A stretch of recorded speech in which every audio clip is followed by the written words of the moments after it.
who want to talk, but I want to say this.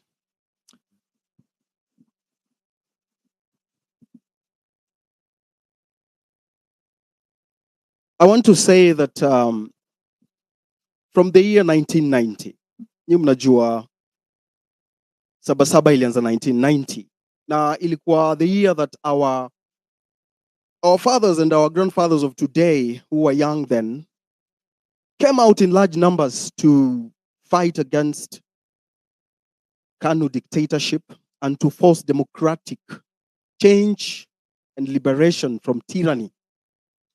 You know very well, mnajua tulikuwa na spaces hizo siku, na spaces zetu zilikuwa offline, Uhuru Park and of course Kamkunji. The government haipendi kusikia watu wamekutana pahali wanaongea. That is their most uncomfortable experience. Hawataki kusikia watu wamekutana pahali wanabonga. Wanabonga juu ya nchi yao, juu ya future yao, the future of their generation. Hawapendi. And during those days, the government of the day made sure that Uhuru Park was inaccessible. At some point, the government was grabbing Uhuru Park and turning it into something else for people like Wangari Maathai to come out strongly and fight that takeover. But hawakuchoka. People went to Kamkunji. And so what they did was to infiltrate every space that citizens were assembling to discuss their issues. Na sahi mtajua kwamba the worst police station in Kenya, and let me say in Nairobi, the Kamkunji police station.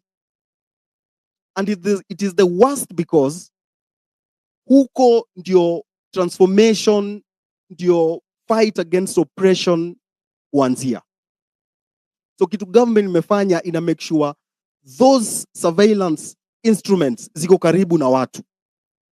So Kamkunji, ukienda Kamkunji police station, utatoka huko kama umevunjwa, umefinywa, umepigwa, because the government of the day iliacha huko culture that hii police station kazi yake ni kufight any appraisal against repression. Na hiyo kitu tumeanza kuiona hapa X. Wakati tulianza spaces, the state machinery hauko wanajali. But when they realized that this is a citizen assembly, they started infiltrating into these spaces. So sahi wame-infiltrate. Hata this one that we are talking with, saizi wako hapa, picking information and regrouping. Our weakest link during the last protest were these spaces. Na nilikuwa nimwambia kina Osama, wacheni hizo spaces kwanza. Wacha watu waende kwa street, walie, wapige kelele, wafanye kitu wanataka. Spaces mtapanga baadaye. So they infiltrate the spaces and identify wale watu wenye wako vocal, then they approach them. Saizi Uhuru Park ilikuwa imefungwa. Because space yote yenye wananchi wanakutana gives nightmare to the government. So let us take care of these spaces. Hizi zenye tuko nazo za X, sijui kama Facebook wako nayo, because tukiachilia, we will have nowhere else to vent our anger against repression. So kitu sahi tuna experience sahi ni ile kitu wanaita third liberation struggle. Second liberation struggle ilisha na kina Orengo na Raila, ikatupatia constitution 2010. Sasa sahi kitu watu wanafaitia ni economic independence. Sisi kama Wakenya, we are not independent. Tuko tu independent kwa jina, but we are not independent. Na ukitaka kujua hivyo, uangalie vile president anasoma statement zake. Hizo si statements za Kenyans. Na I'm sure hata si ndiye ameandika hizo statements. Serikali yake imetoka from bitter, that is bottom up economic transformation agenda, to kitu kama TAFTA, task force transformation agenda. Na nyinyi mnajua task force is a way of stemming public anger. Watu watulie, waone kitu inafanyika, task force ikae, i-recommend 1 2 3 4, story iishe, iende kwa bunge, bunge ikatae, hiyo story ishie hapo. Because tumekuwa na task force ngapi this country? Tumekuwa na task force mingi. Hata kumekuwa na police reforms. Kumekuwa na ya CBC, wakati president aliingia kwa kiti, kuna yenye commission ya CBC. Mimi sijui ili recommend nini, because right now CBC is the most expensive education system in the history of this country. Na hakuna mtu anaongelea hiyo kitu. Sasa hizi watu wana struggle.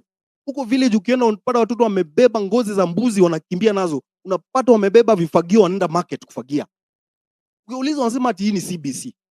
Unaenda kwa market kufagia huko, wakikula vumbi huko, wakipata homa. Hakuna mtu anaongelea historia ya CBC.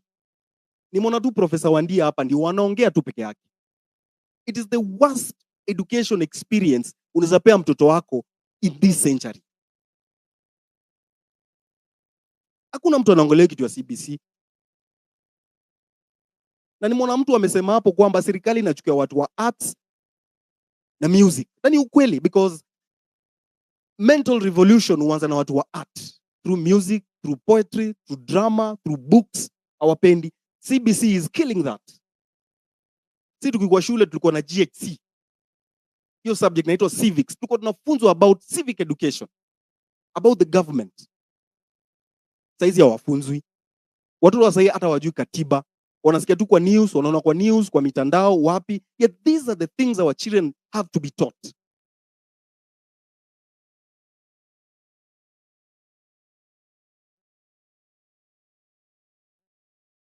So this liberation, this third liberation ya Gen Z na millennials ni ya economic independence.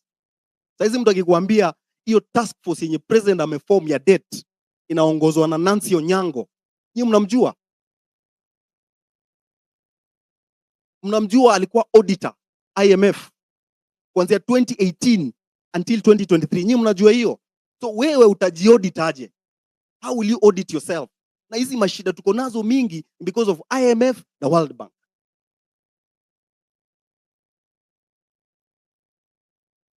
Na hata akijiaudit atapeleka hiyo report wapi? Because tuko na auditor general, a constitutional office yenye inafaa ifanye hiyo kazi. Sasa hii mwaka iliisha 30th June 2023 2024. So inatakana auditor general sasa achukue vitabu za 2023 2024 aanze kuzi audit. Amepewa 6 months. Ikifika December atatoa ripoti. Hiyo ripoti will go to bunge and bunge will discuss. Na ni ripoti ya county governments na central government. Na hiyo ripoti itasema tuliallocate hapa 1 million ya kutengeneza hii barabara, ilitengenezwa. Tuliallocate hii, ilikulwa. Huyu alikula hii ilifanywa. Hiyo ripoti discussiwe parliament. After 3 months itoke, ikuwe public report. Na hizi reports zinatoka kila mwaka, watu wamekula pesa, wameharibu mali ya serikali, and we don't see anyone being arrested and taken to jail. Saizi hapa Bungoma kuna barabara zimetengenezwa hapa, kuna maua zimewekwa kwa mabarabara. Hizo maua zilikost 149 million. Saizi zote zimekauka. Hakuna mtu ameshikwa, hakuna mtu ameulizwa. 149 million kwa kaunti yenye iko na shida kama Bungoma. Watoto sasa hawaendi shule, wakienda high school wanafukuzwa, bursaries hakuna. Hospitali sasa ukienda Bungoma watu wamestrike. Hakuna services kwa hospitali za Bungoma sasa. Lakini wana spend 149 million kuweka flowers kwa barabara. Na hakuna mtu anaongea, mmenyamaza tu.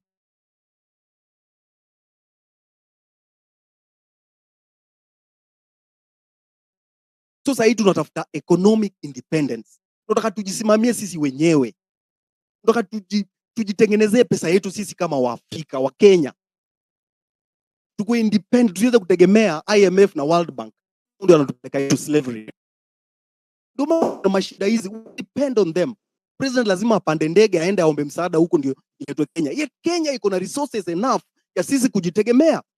When I was growing up, Kenya ndio ilikuwa the leading exporter of pyrethrum. The world mzima. Pyrethrum si ndio tulikuwa tuna export. Tulikuwa the leading exporter. Nakumbuka kwa exam ya JEC kulikuwa na swali kama hiyo. is the leading exporter in which of the following crop?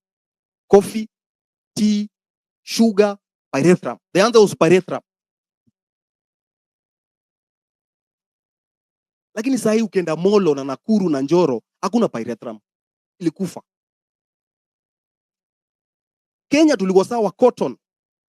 Ungeenda Kisumu, ungeenda Siaya, ungepata cotton farmers. Sasa hizi kuna kampuni inaitwa Kikomi iko huko Kisumu, imekufa. Mbona tusirevive hizi industry zetu ndio watu wetu wapate kazi, tuache kuwapeleka ng'ambo? Why can't we do that? Hizi pesa unakula left, right and center, tunaweza tumia kurevive industry zetu zimekufa.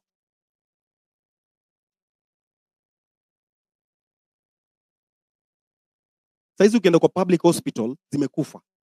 Pigia mtu wako sasa kwa village, mwambie kesho aende hospitali afanye test ya malaria, alafu usikie results. Reagents hakuna. Madawa hakuna. Sasa hizi clinicians au clinicians wenye wanakwanga kwa filter clinics, wenye wanakwanga wameja kwa ma health center level 3 na level 4 wamekuwa strike for 100 days. Public hospitals are not working. Hakuna mtu anaongelea hiyo kitu. Sijasikia hata cabinet secretary wa health akibonga hiyo story. Hakuna.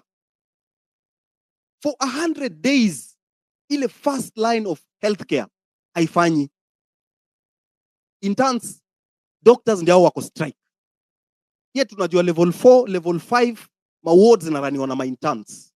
Saizi hawako, hawalipwi, hawapostiwi. So wana public infrastructure, public system so that they can fund the private system. Mimi nazowaambia kwamba kuna cabinet secretary anakaa kwa board ya one of the biggest hospitals in Nairobi. Hiyo hospitali inajengwa left, right and center.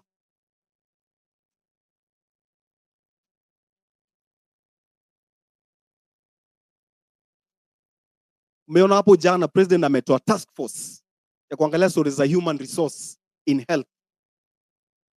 Yet the Council of Governors wako na technical committee ya health. Iko na hizi recommendation zote. The Public Service Commission iko na hizi recommendation zote. The issue to the president, I execute. As simple as that.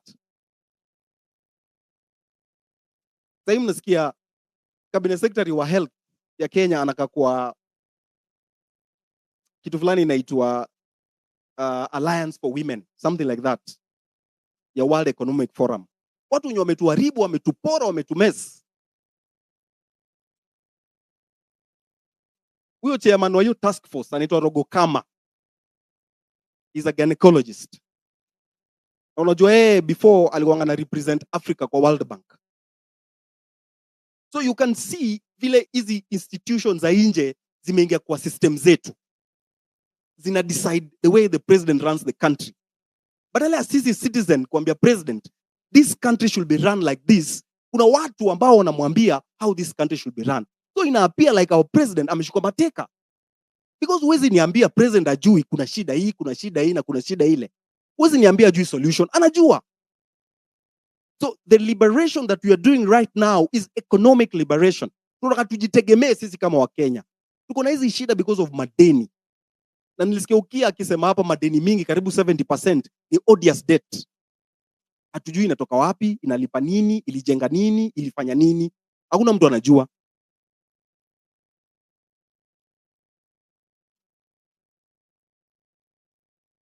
So ndio maana inatakana these protest zikiendelea hivyo, watu wakiendelea kujam, kuprotest, tunazipeleka to another level kama citizen assembly. Tunapeleka citizen assembly deep down kwa wards, tukiambia watu civic education ndio kitu tunataka. Kama uko university, mko university. Wewe uko university umetoka Makueni. Kuna mtu ametoka Magarini. Kuna mwingine ametoka kwingine, amekuja shuleni, mnakutana. Build your citizen assembly. Mwanze kujifunza. Wacheni nao student leaders. Most of them are in the system. Ule wanajuzi wakitembea na Shalini. Wako kwa system. They can't help you. Jengeni citizen assembly zenu kule mko. Hiyo ndio itatupeleka mbele. Otherwise, tunaweza protest, tutaprotest, wataka ngumu, watarudi watupatie ma task force, tunyamaze na turudi tu protest. So kitu inatakana ni tuna protest huku na tunaunda ma citizen assembly huku. So this one builds on the next. Ina build kwa hii, ina build kwa hii. Rage kila time, rage daily until we get what we want.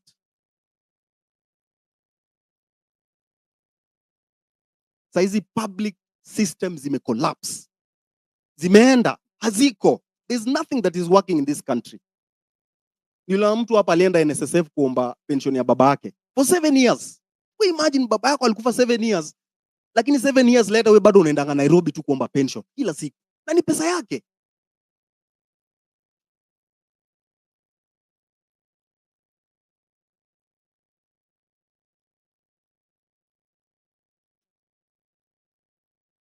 Hebu tumeni hizo request.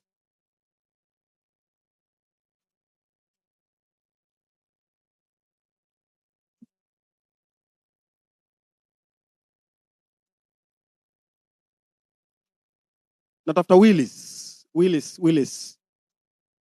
Otieno.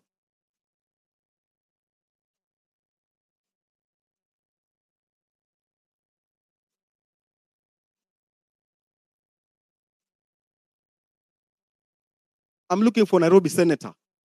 Nimeona hapo wamesema wewe ndio ulipitisha bill yenye ina allow state officials kufanya biashara na government. Where are you, sir? Can you come and tell us what's going on? Because haiwezi kuwa kwa TL unatuambia hivi, lakini huku nyuma unavoti hivi. You should come and tell us kwa nini ulipitisha hiyo kitu. Na ulikuwa unamaanisha nini na ulikuwa unataka nini? Because you can't be on the TL saying A na huku nyuma kwa bunge unasema B. Na kutafuta uko wapi?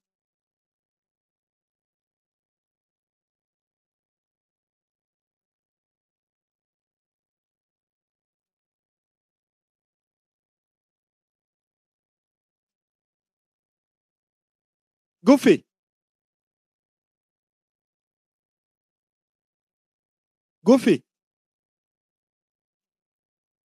Goofy nimekupatia mic.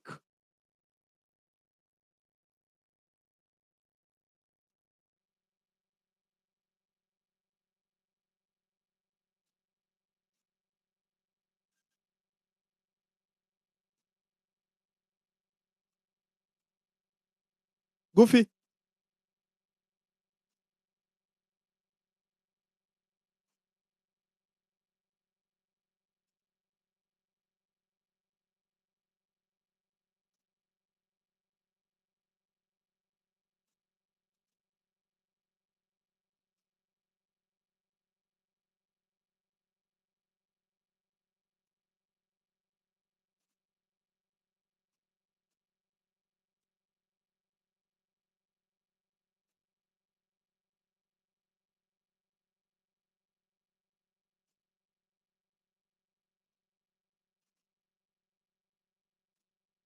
Nimepata request ya Jimmy Wanjigi afa tuambie stories za public debt.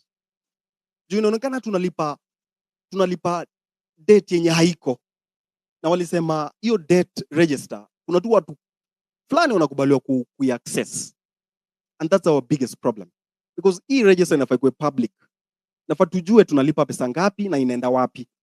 This has been our problem.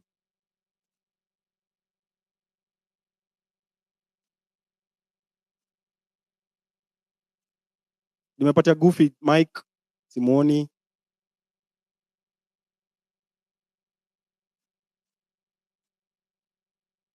Kama nimekupatia Mike, anza kuongea. Hi guys, asante sana Mr. Amerix for this opportunity and for convening the Citizen Assembly. We are so happy. I'm so happy. Personally, nimefurahia sana kuona at last Kenya inaamka. The citizens wanaamka. Na tunaona politics si ya wazee, politics si ya crooks, na politics si ya watu wenye hawawezi fanya kitu kingine kwa maisha, because we grew up thinking politics is for the hard knocks in society. Mtu akikwambia nataka kuingia politics, you're like no, don't join politics, hiyo ni ya wakora.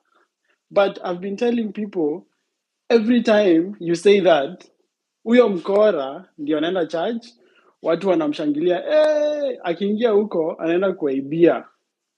Na nyinyi mko tu hapo mnasema, oh, politics is a dirty game, but it's us who made politics to be a dirty game, because we are allowing people who are hard knocks, people who are kwa society wamekosa kufit in, so they go and become our leaders and make bad decisions for us, and then we start crying.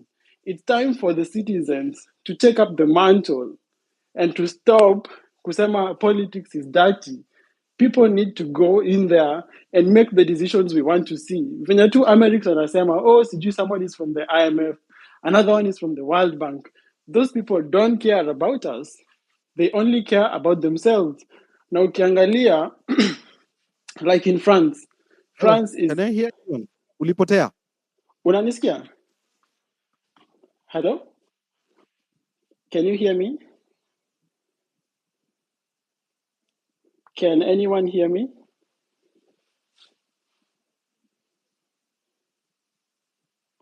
Guys, can you hear me? Tunakusikia. Oh, mnanisikia? Okay. Sawa. So ninasema hizi many different countries in the world zenye Ruto ana visit. Hizo Kuna mtu countries anabonga kweli, sisikii mtu yoyote akiongea. Mi sisi nakusikia bro, Amerix. hata mimi nakusikia. Nelson, endelea. Okay, nasema hizi countries zote The requests Ruto... are so many. Please, ukipewa mic, just go straight and start talking. Okay. Hizi countries zote zenye Ruto ana visit, not one country wants to see Africa economically independent. Not one country that Ruto is sending the children of Kenya to go and become slaves want to see an independent Kenya or an independent Africa. We have to fight for our countries. Ruto sold us. Ametuuza. That's why he wants us Hello, to become... is anyone talking? Yes, Amerix, I'm talking. Can you hear me?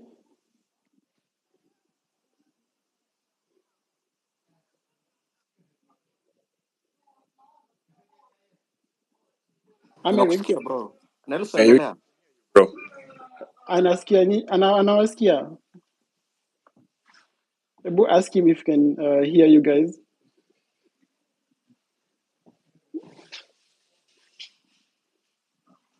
Nakundi, can you ask Amerix if you can hear you guys speak?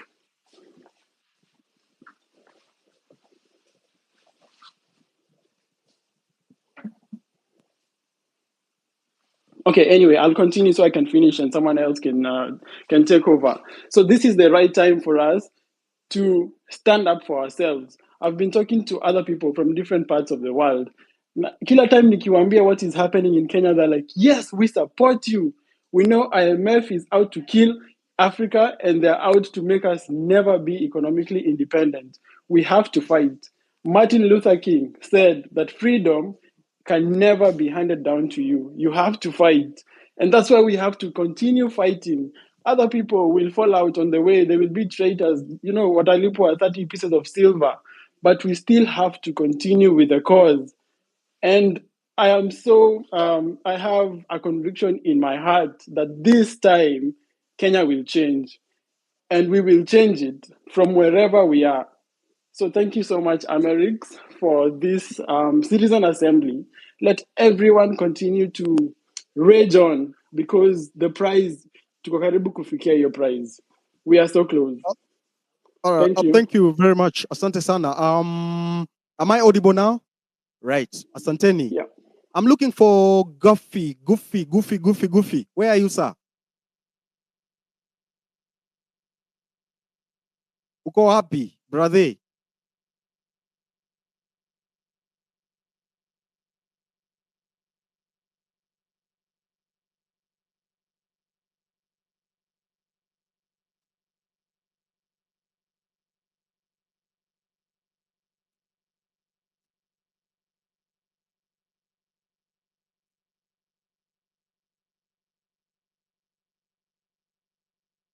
Nimemwona. Right. Sawa, chukua mic, bro. Take your mic.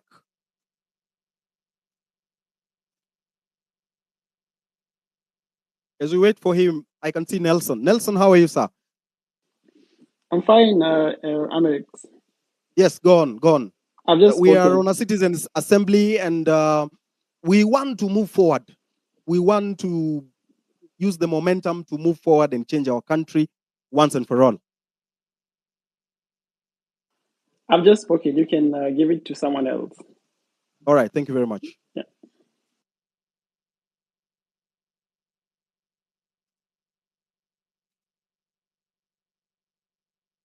Willis.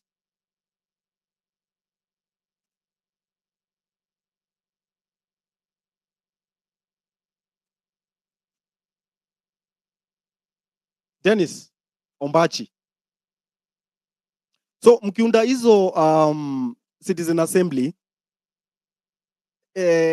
isikuwa ati ni politics mnaongea about the revolution of the mind. Na unajua revolution of the mind si kusema vile unataka kuwa politician. Tulisema hapa the other day that politicians are not leaders, and they are not.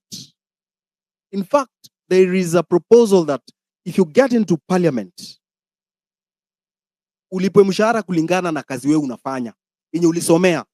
So watu kama Sudi wasilipwe because hawajasomea kitu. So kama umesomea kitu, if you are a teacher, unalipwa kulingana na hiyo pesa na hiyo kazi umesomea. What took you to school?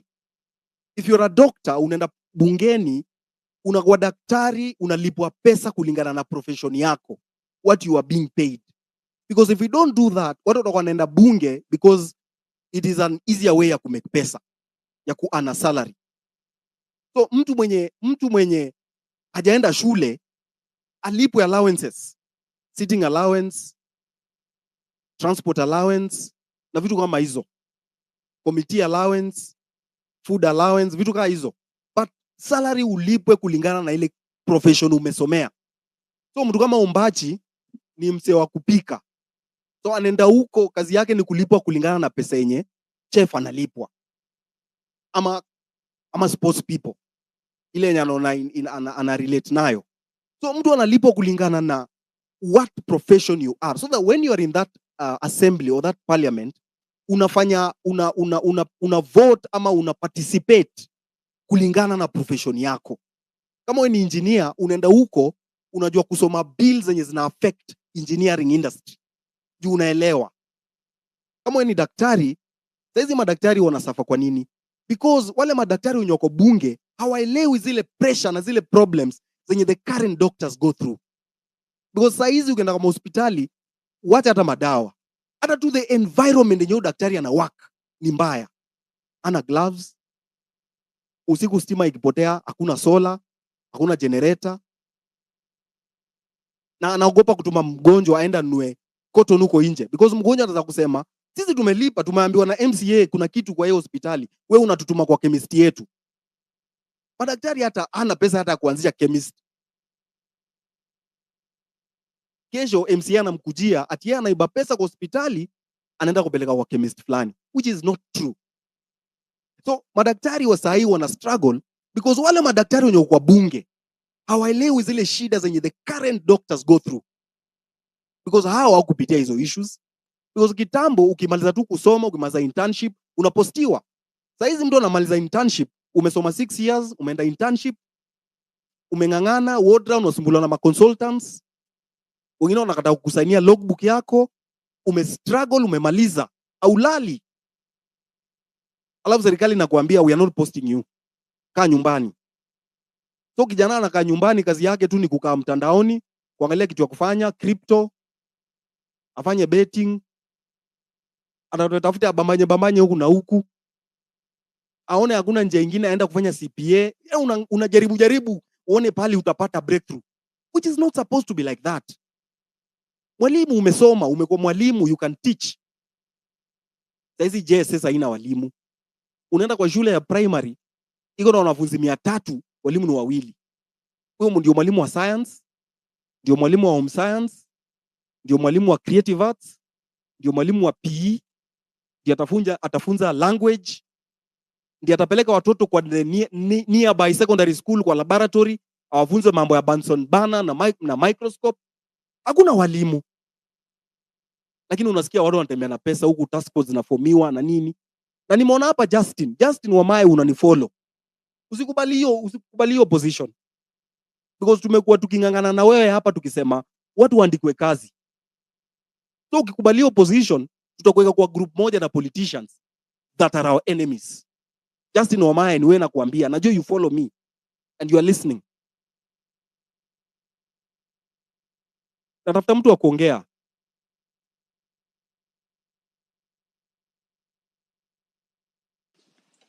Nazongea Amerix. Yeah, go on. Aya. So recently nimekuwa Portugal na nimetembelea Bosch. Bosch Ni nani? Ni naitwa Nelson. Nelson. Nimetembelea Bosch. Unajua Bosch, Yes. Hii kampuni yenye inatengeneza spare parts, blah blah blah, appliances. So Yes. I was in Portugal and there is a plant ya Bosch. Mm-hmm. Hiyo plant ya Bosch ina employ 4,000 people. Mm-hmm. And that plant contribute to 1% of Portugal's GDP. Yes. Contribute 1.7% of Portugal's exports. Recently, Ruto alisema kuna IT yenye Koriru, IT something yenye Koriru ina employ 4,000 people. What I fail to understand is how can a whole president be lauding just an ICT center that cannot even account for anything in the GDP of our country? It's not increasing our exports. It's not increasing our GDP. He's just yapping around. Instead, as a president, tunataka kusikia we have this industry coming up. It's going to employ 4,000 people, 5,000 people. It's going to contribute such and such a figure to the GDP of our country. It's going to contribute this percentage to our exports. As in, you cannot compare the 4,000 people that are being employed by that ICT facility that Ruto keeps talking about and the Bosch factory that is employing the same amount of people but has so much value. In short, what I'm trying to say is Ruto is hoodwinking us with very stupid things instead of focusing on the main thing, which is industrialization. We need industrialization in Kenya, not this ICT center. Service economy will not take us anywhere. The economy we want is an industrialized economy. Africa trades, intra-Africa trade is only 15%. Can you imagine? Africans trade amongst themselves is only 15%. The rest, we trade with China, we trade with the US, we trade with the EU. There is 85% market that is untapped in the African market. Hata tu East Africa peke yake, we are about 500 million people, untapped market. Instead of him focusing on this, telling us we are going to create industries that will cater for this market. Yeye anatuambia venye atatu export kwenda Saudi Arabia. He is not focusing on the real thing. And what you've said is very true. He has super incompetent people in power with him who are not professionals. They cannot even advise him right. They don't have the know-how to do policies that will bring about industrialization in our country. In Portugal, when I was visiting this Bosch factory, tulienda pia kwa vocational training schools, which are practically dead in Kenya. But there, the vocational training colleges are free. They're funded by the EU. So what happens when someone finishes grade 9, you have two options. Either you go to high school and then you go to university, or unachagua kwenda vocational training, you become a mechanic, you mechatronic engineer, you become any, these blue collar jobs so that you can go and work in companies like Bosch, and you go and do other technical jobs. But in Kenya, everyone is aiming towards the university. It doesn't make sense because university see technical skills. We need more people to go to vocational training. And those are the drivers of they're the engine of our economy basically. But hakuna industries za watu kuwork. Wanataka tumalize shule, tuende Saudi Arabia, tuende Germany, tuende tujenge nchi zingine instead of building our own country. So for me, as you said, we need a complete change of the CSs, the MPs, and we put in people who understand what they're doing, who are professionals in those fields. When they speak, at least tunasikia, these people know what they're saying, and we are headed the right direction. Right now, everyone, even someone illiterate, knows that Kenya is not headed in the right direction. You can all tell that we are either stuck or heading in the complete wrong direction. Thank you very much. Billy Mia, I can see you. Niaje bro, Billy. Mimi niko fiti sana. Good evening guys. Good evening, good evening. Uko poa? Uko fiti. First of all, thank you so much for this space for the Citizen Assembly. And as a Kenyan right now, I'm really weeping, you know. It is sad to be a Kenyan. It is painful to be a Kenyan. And it is so shameful that we have very, very incompetent MPs, incompetent governors, incompetent ministers. It is so shameful. These are the times that, as a Kenyan, you feel that you don't even want to tell people that you're a Kenyan. It is so sad that you take someone who is a class 8 dropout and you give them a fucking whole ministry. They don't even know what to do in that ministry. They don't even know what to do. They don't even know what to achieve. They don't even know the policies that they're supposed to put there to make sure combat things work. As it is right now, if someone is keen and if people are observing well, this country is headed to the right direction. Tukifinya na tufinye jinsi tunavyofinya peacefully, we're going to head in the right direction. Now, the youth of this country, na ningependa sana niweze kuongea na vijana wa nchi ya Kenya. I'm speaking to you from a position of know-how. This is the time that Kenya is facing a revolution that is very peaceful and with a little blood that is going to be shed. It pains me that kuna vijana ambao wanaitwa mahali usiku, wanapewa shilingi 1,000 kwa bwana, kesho the people are going to the streets, let's make sure hawa riot, let's make sure hawasemi nyo wanataka kusema. You're being used by a leader who gave your mom 50 bob or a packet of unga to vote for them. If you divide that 50 bob with 5 years, how much is it? How much is it? Yani inauma sana kwamba kama kijana watu wamejitokeza, they start making changes in this country. But wewe unaitwa na mwanasiasa anakupatia rungu, then they give you 1,000 bob and you sell your soul for 1,000 shillings. Yet we are fighting for something that's going to change the future of this nation.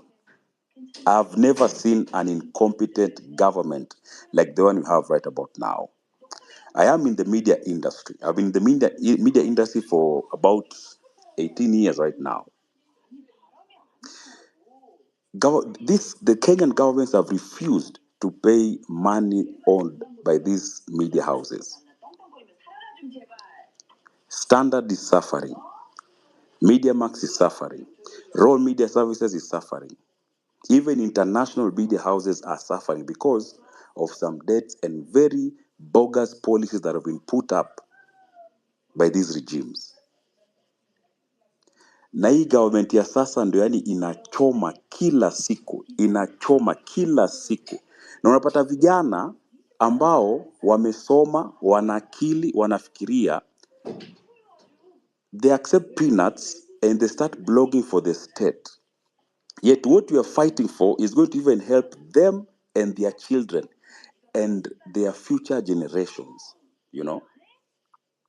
Sometimes unaona mtu kama Mutai Abraham anaongea kitu najiuliza, is this guy normal?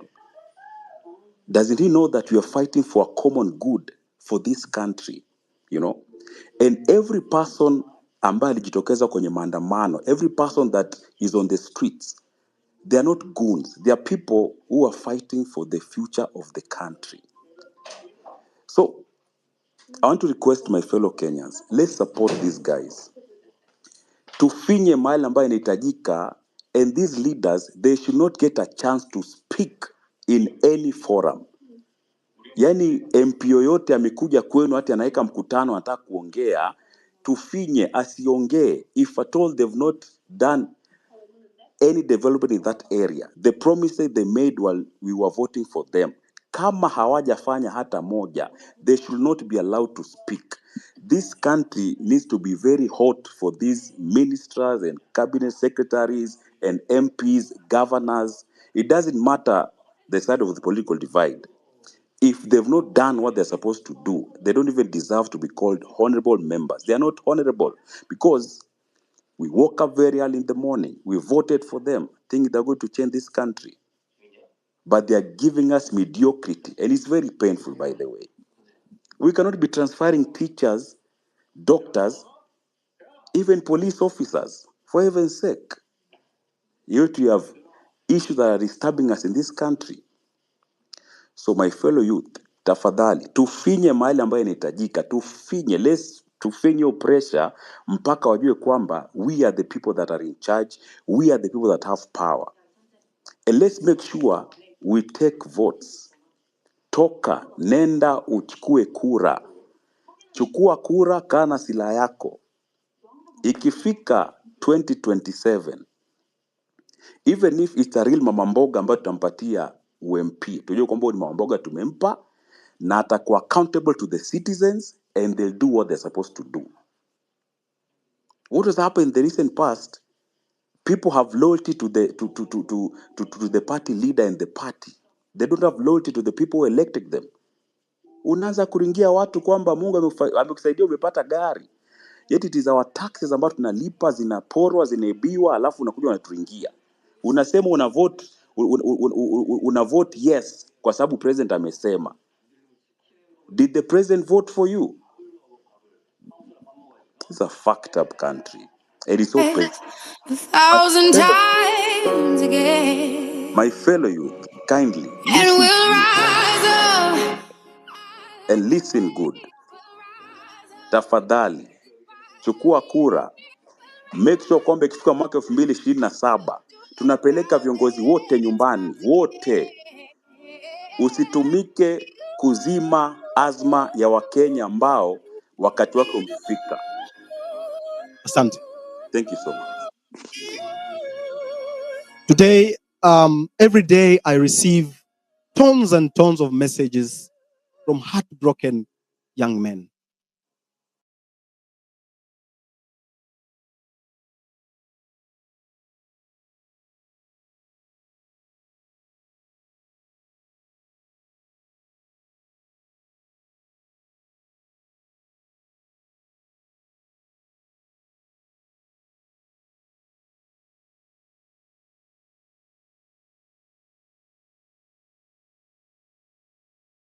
Person 35 years and below. You people know about National Youth Council. Yet hii kitu inaendelea kukula pesa ya serikali kila siku. Hakuna mtu anaongelea hiyo kitu.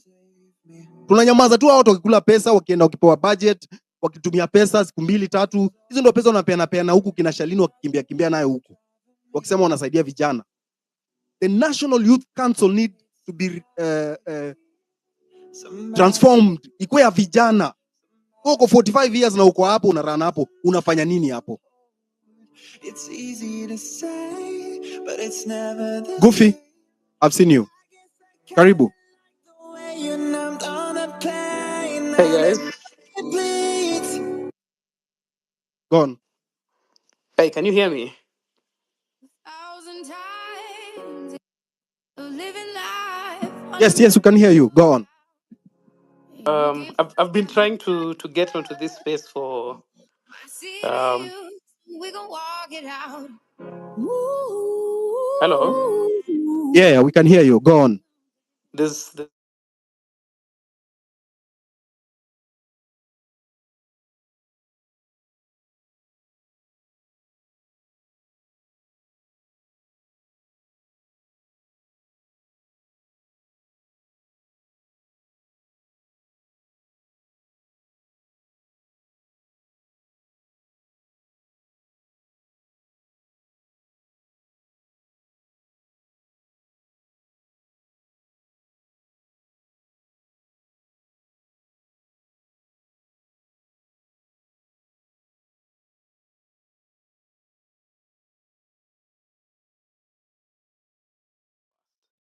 But the good thing about art is art uses whoever is there to document the times, to cement history and document anything that cannot be published. And through art, we have musicians, we have poets, we have filmmakers.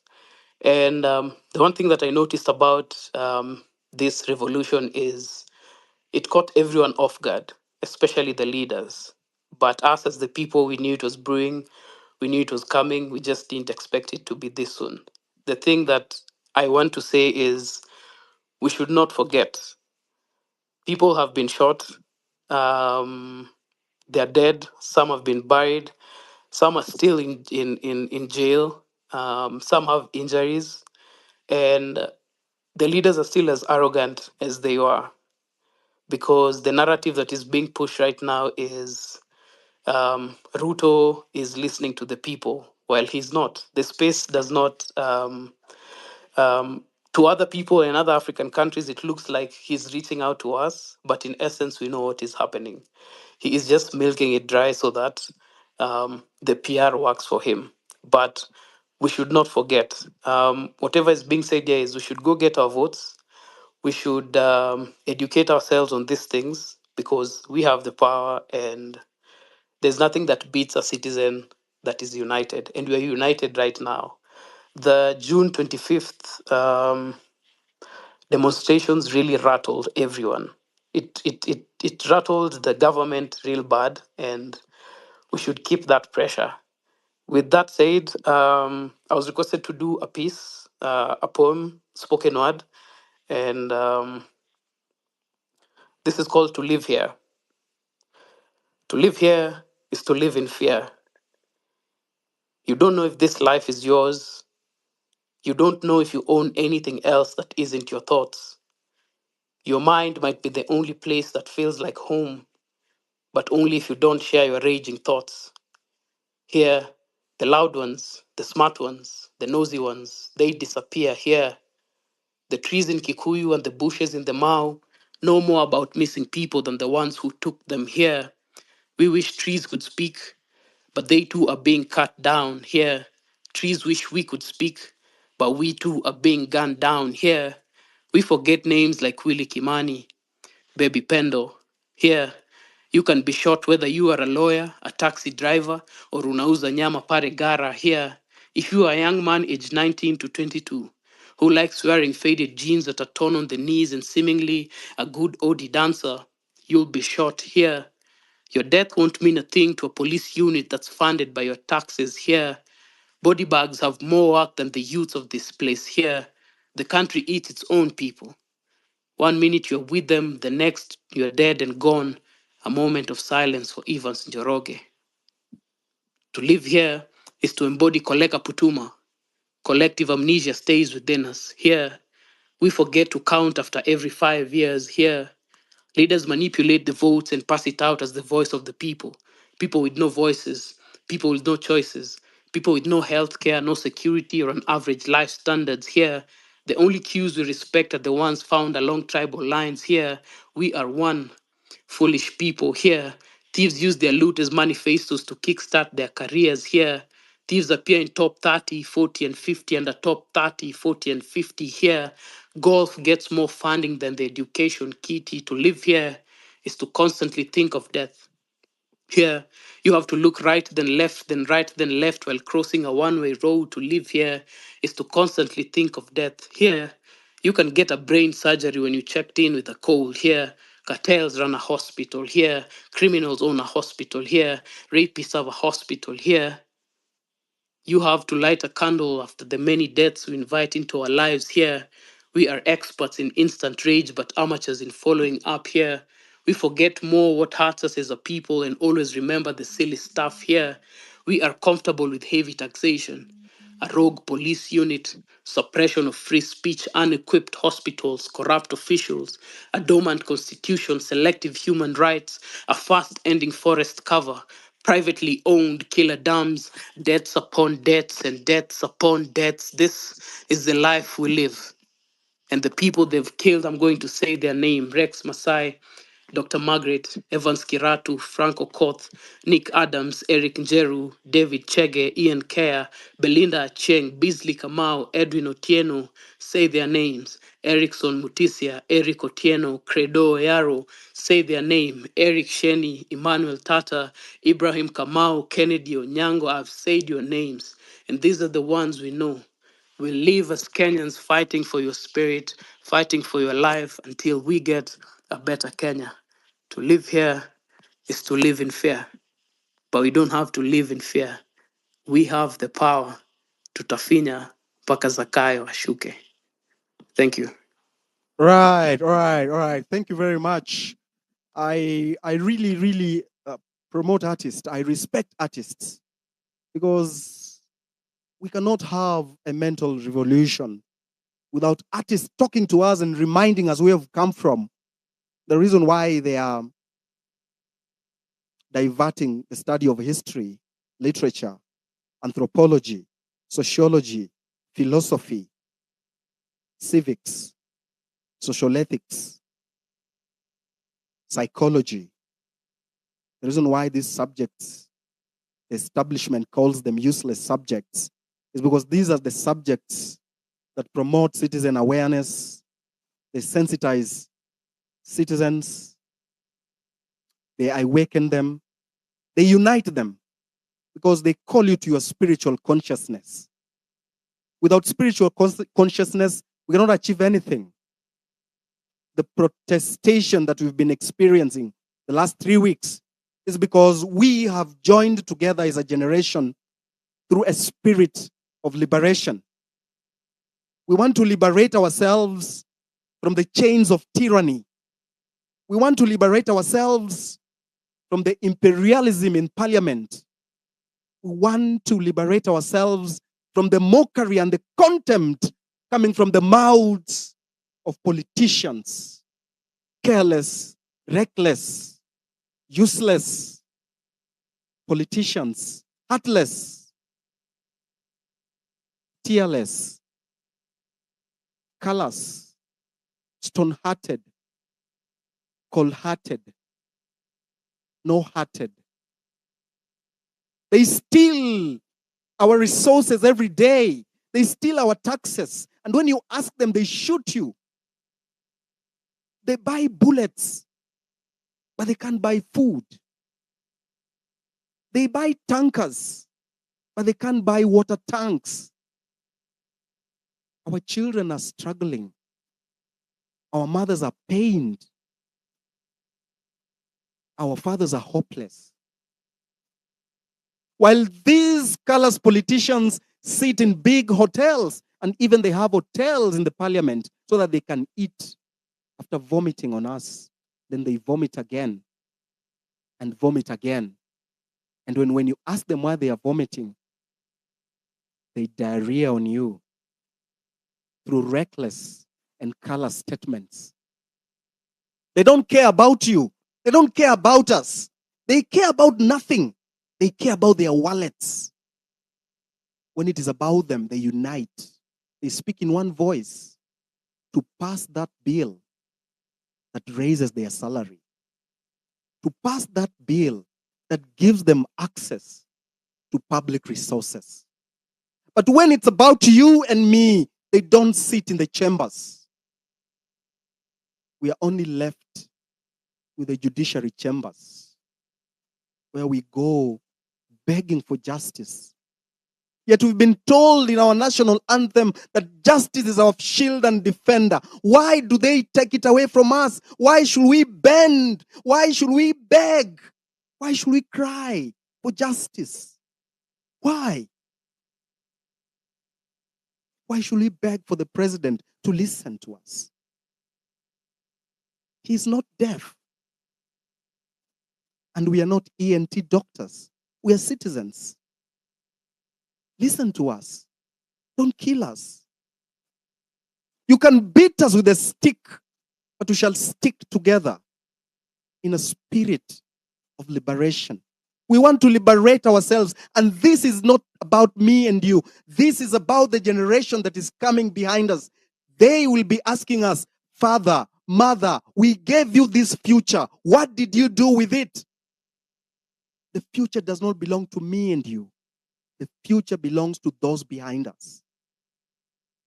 It is them that have given us this future so that we take care of it on their behalf. And when they are adults, they will ask us, you let us down. Daddy, Mommy, you let us down. You didn't fight for us. We don't have a future. We don't have a country. They will be looking at our country and say, here lies the ruins. Here lies a country that used to be called Kenya. Looted, dehydrated by the powers that be. If we don't build together in a spirit of liberation, going to the street in protestation, raising our voices, clenching our fist, and asking what belongs to us, the political class will continue eating, looting, and destroying our future as we look at them.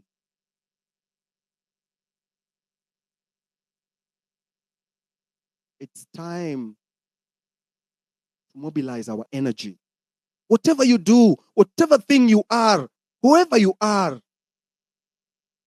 it is time to mobilize our energy. We need to drain the swamp because the swamp cannot sustain our future anymore.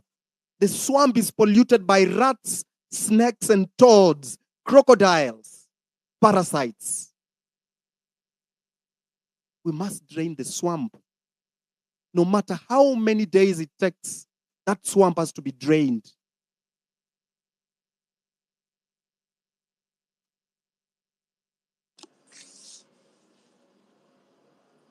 Eric, Next speaker. interrupt you. Yes. So yeah, thank Your mic is off. Sorry to interrupt you, bro. Go on. I totally agree with your views. I feel like art must certainly play a major role in any kind of movement, especially this kind of movement that we have here in Kenya right now, because it is a very unique kind of movement. I don't think in the history of protests and we've never seen this kind of movement before, because it is just very purely organic and stemming from all sections of the country. So it's not centered on anyone.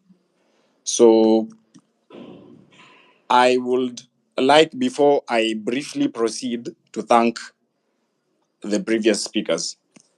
I think the words that we've had here have struck a very deep chord within us all. I feel like those words were speaking to each and every one of us who is part of this movement, because we are at a very critical stage. We have seen so many things happening in the last few weeks. We've had some very high moments in the movement. And when I say the movement, I call it the movement because when you call them protests, protests can be about a thing. Protests can be about something, you know. But this movement, it's bigger than the protests, because it's not even about the youth that have been on the streets. I feel like the message has transcended throughout every young Kenyan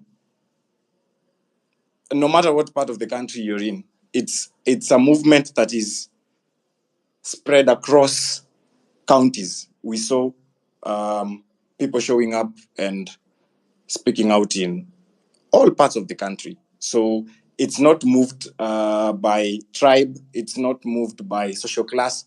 I don't want to get too much into that. So for now, I will agree. Art is going to play a major role in this movement. Like we saw today, the concert was a very nice example of how art can play a very major role in any kind of movement, because we have to bring out our creative side, because that is what they try to suppress first, because they have to suppress your creative side. They have to suppress the things that make you who you are. So, but the point is, we are at a very critical stage of the movement, because we've seen the state trying to instigate malls into the movement. We've seen many things happening. So right now, the truth, so much is going on. It might be a bit confusing for some of us.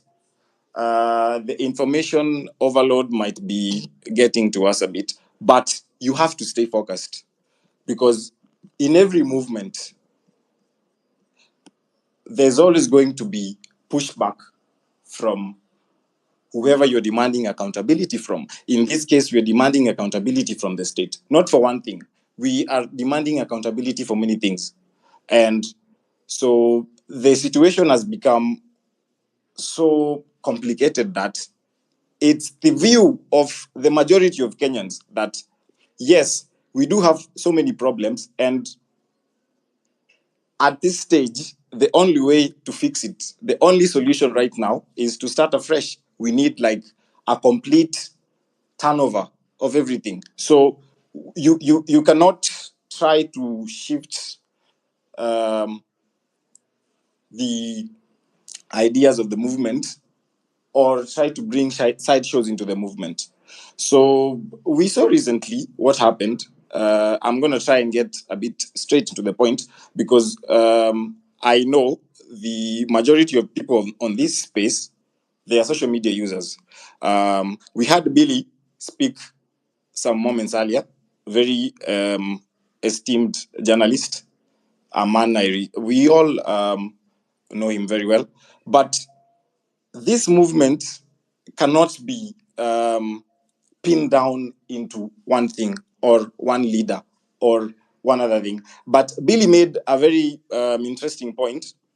He noted that some people are getting paid to go and cause chaos in this protest. I want to assure Billy that this movement started on social media.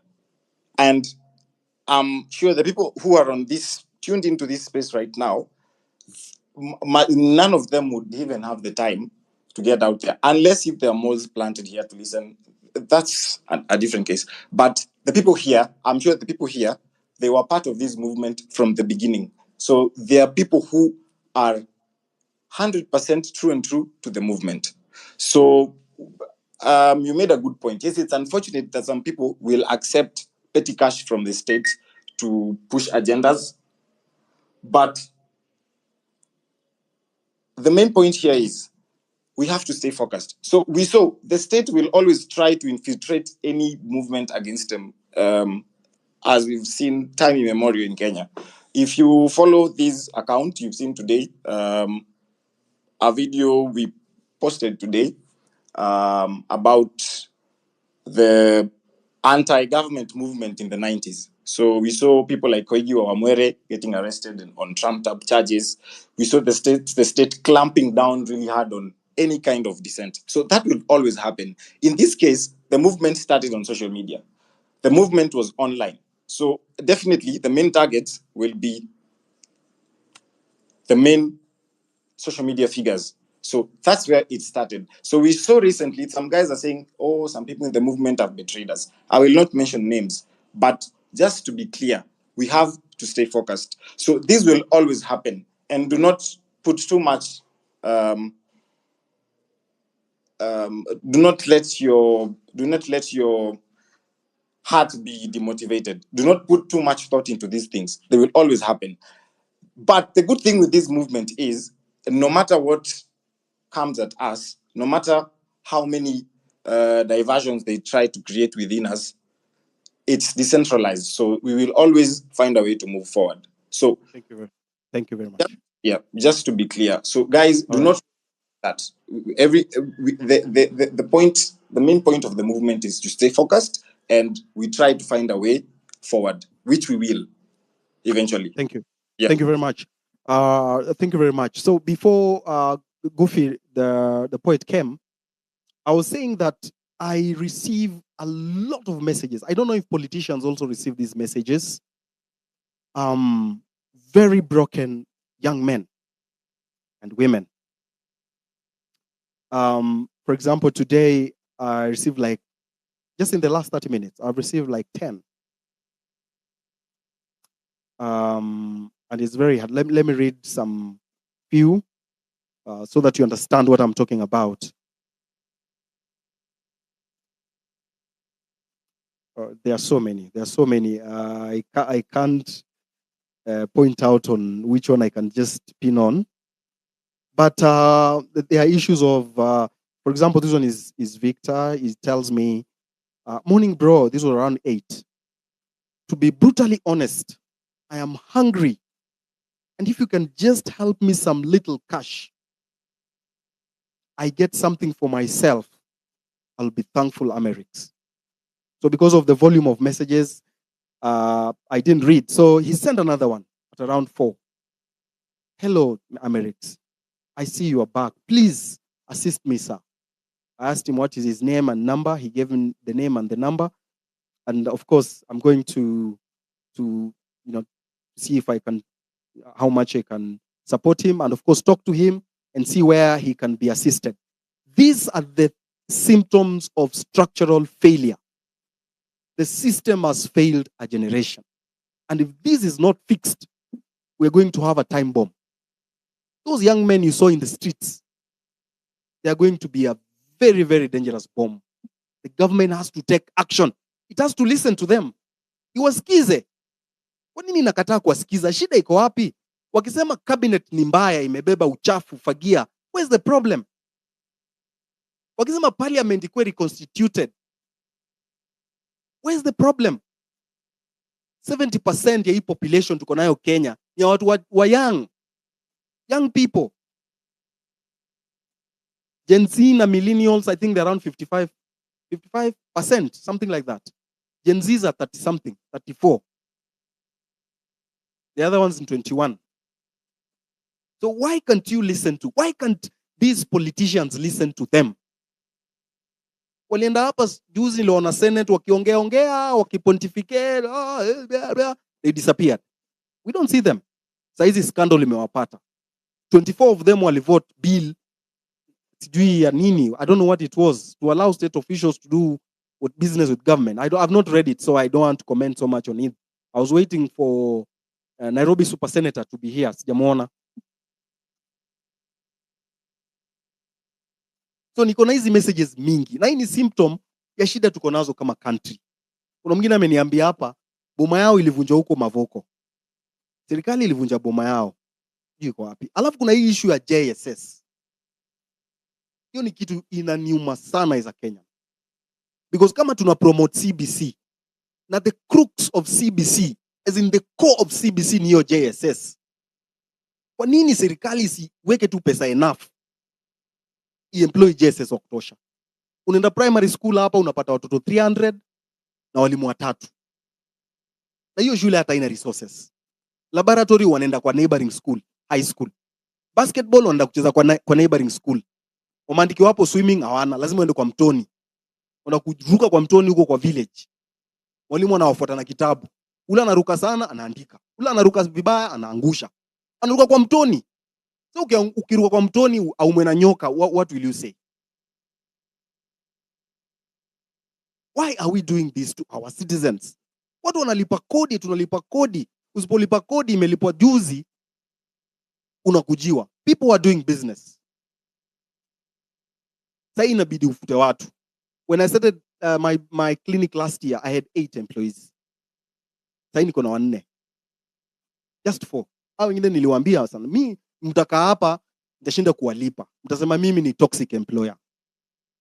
So nyinyi afadhali muende mjue tu hatuna kazi. Kuliko mkaenge hapa mna expect ni walipe tarehe 1 na mimi napata pesa tarehe 25. Hakuna vile nitawasaidia. Hata wanaona vile biashara ziko wanasema yenyewe it is true. Daktari Mbiti ako hapa. Ako na hospitali. Ameifunga. Na pump hapo I think 18 million shillings. Ijamaliza hata 1 year. Ameifunga. Juu ameshindwa kulipa rent. So inabidi sasa hata huyo landlord amerealize, huyu sasa akitoka hapa nitapata nani? So imebidi aite Mbiti wakae chini wasikizane vile atalipa rent. Because environment ya biashara iko chini. Manufacturing sector imekufa. Agriculture. Mimi wana watu hapa wakisema ati tourism ndio number 1, I don't know, tourist. Hatutaki tourists. Wanatusaidia na nini? Tumekuwa na tourists kuanzia miaka zote. Tumeua our tourist destination, tumegrab land, tumeharibu.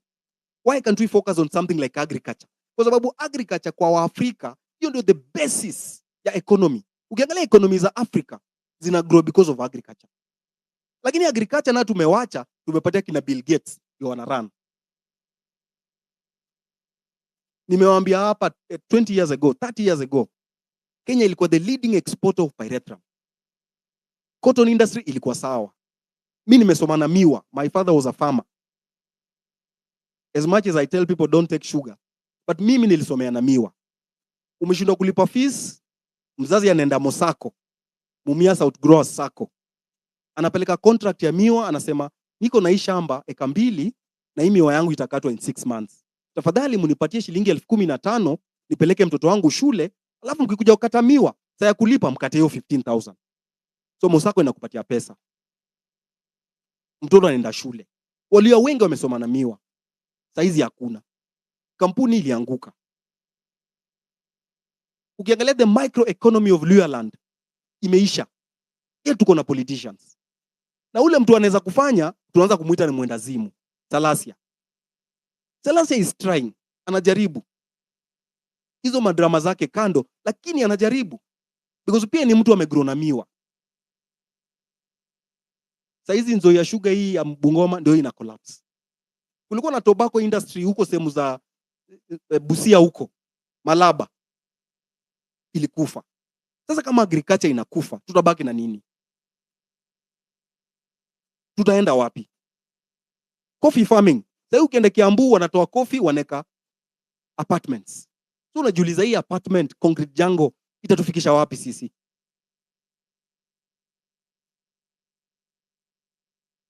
What is our future as a country? Zile vitu zenye nafaa tuongelee, zenye zinatuhusu as a country, atuongelei. Tunaongea kuexport sijui nini, tumetengeneza sijui 5,000 jobs kwa ICT wapi. Yet zile basics, unajua tukikosa zile basics, hata hizo zajua hatuwezi. Nani yako na mic aongee?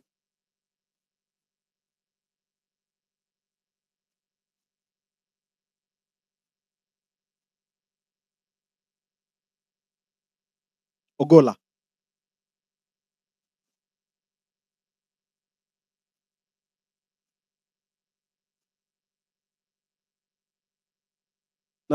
Natafuta lawyer Pikiponki Simoni. Willis, please nitumie your request. Nikupatie mic uongee hizo stories za legislation. Willis alikuwa anasema hivi that in the future tuko na legislation yenye president is not part of parliament. Yeye hayuko kwa any political party. Iko kama Singapore. President ni mtu independent. Hayuko kwa political party yoyote. Hiyo itatusaidia. And then the parliamentary elections ikwe kando. Tuseme parliamentary elections zinakuwa kando. After 3 years, bunge anaenda 2 terms, 3 years, akimaliza anaenda. Sasa hizi tuko na bunge, watu ni madinosaur huko. Mtu amekaa bunge 20 years. Ni nini ataleta ya maana ama mpya yenye itabadilisha Kenya? Hakuna. Mtu amekaa bunge 20 years, 25. Wabunge waende 2-3 years, Ukifanya kazi poa urudi 3 years uende nyumbani. Upatie mwingine pia opportunity ya kurepresent your constituency kwa bunge. Si wewe peke yako unaweza represent. And then president atoke kwa party, asikwe part of this party politics. Hizi party politics ndio zinafanya saa hizi Rigiji na president hawasikizani because of party politics. So tutoe president asikwe kwa any party. Na akitaka kuongelesha wabunge hawaiti state house, anaenda kwa bunge. Anasema kitu anataka kusema, alafu wabunge wana debate, wanakubaliana kama amesema kitu poa, wanakubali. Kama amesema kitu mbaya, wanakataa. That's how we build our country. Lakini saa hii party politics imeharibu country yetu. Ndio maana tuko na hizi coalition of parties. Unapata party iko na members watatu, iko kwa ruling party, kwa ruling coalition. Kuna party nyingine iko huko northeastern inaitwa UDM, hata mimi sijui. Watu wanasikia iko kwa ruling coalition. Unajua hii party ni kitu gani? Imefanya nini? So kitu itaendelea, utapata kila sasa ward itakuwa na party. Hii ward iko na party yake, ile ward iko na party, na zote zinaingia ruling coalition. Hizo ndo zinaharibu demokrasia ya Kenya. Kama nimekupatia mic, ongea, we continue. I'm waiting for Willis atuongeleshe. Kama ametuleta, nilikuwa nimeona Jimmy Wanjigi pia anataka kuongea, atuombe mambo ya public debt. Atuambie tuko wapi as a country. Because yeye ni kama anajua hizi stories zote. Atuambie sisi tuko na deni this much, lakini yenye tunalipa ni hii. So hii balance hii ni watu wanakula tu, watu wanaweka kwa mfuko.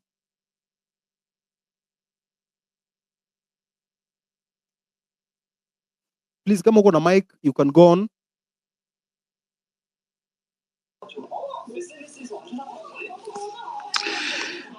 Kuna kitu umegusia Amerix about being in business. I've been in business since 2020, a fashion house.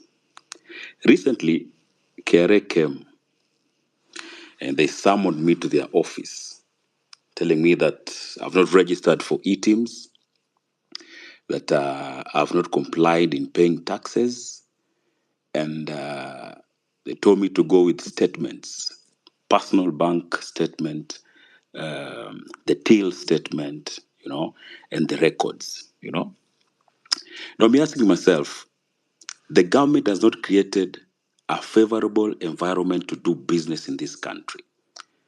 What they're interested in is to get more money from these Kenyans who work their back and asses out to make that extra coin. Any place that they can get money, ndo natilia mkazo sana. So when you get someone like that, and if it's the first time, you start looking for a tax expert, which means you have to pay someone to do that. Putting in mind that you've not even paid the rent for that month, or maybe there are 2 months that you've not paid. So I said, let me just go represent myself. I go explain myself. They slapped me with a fine of 200,000,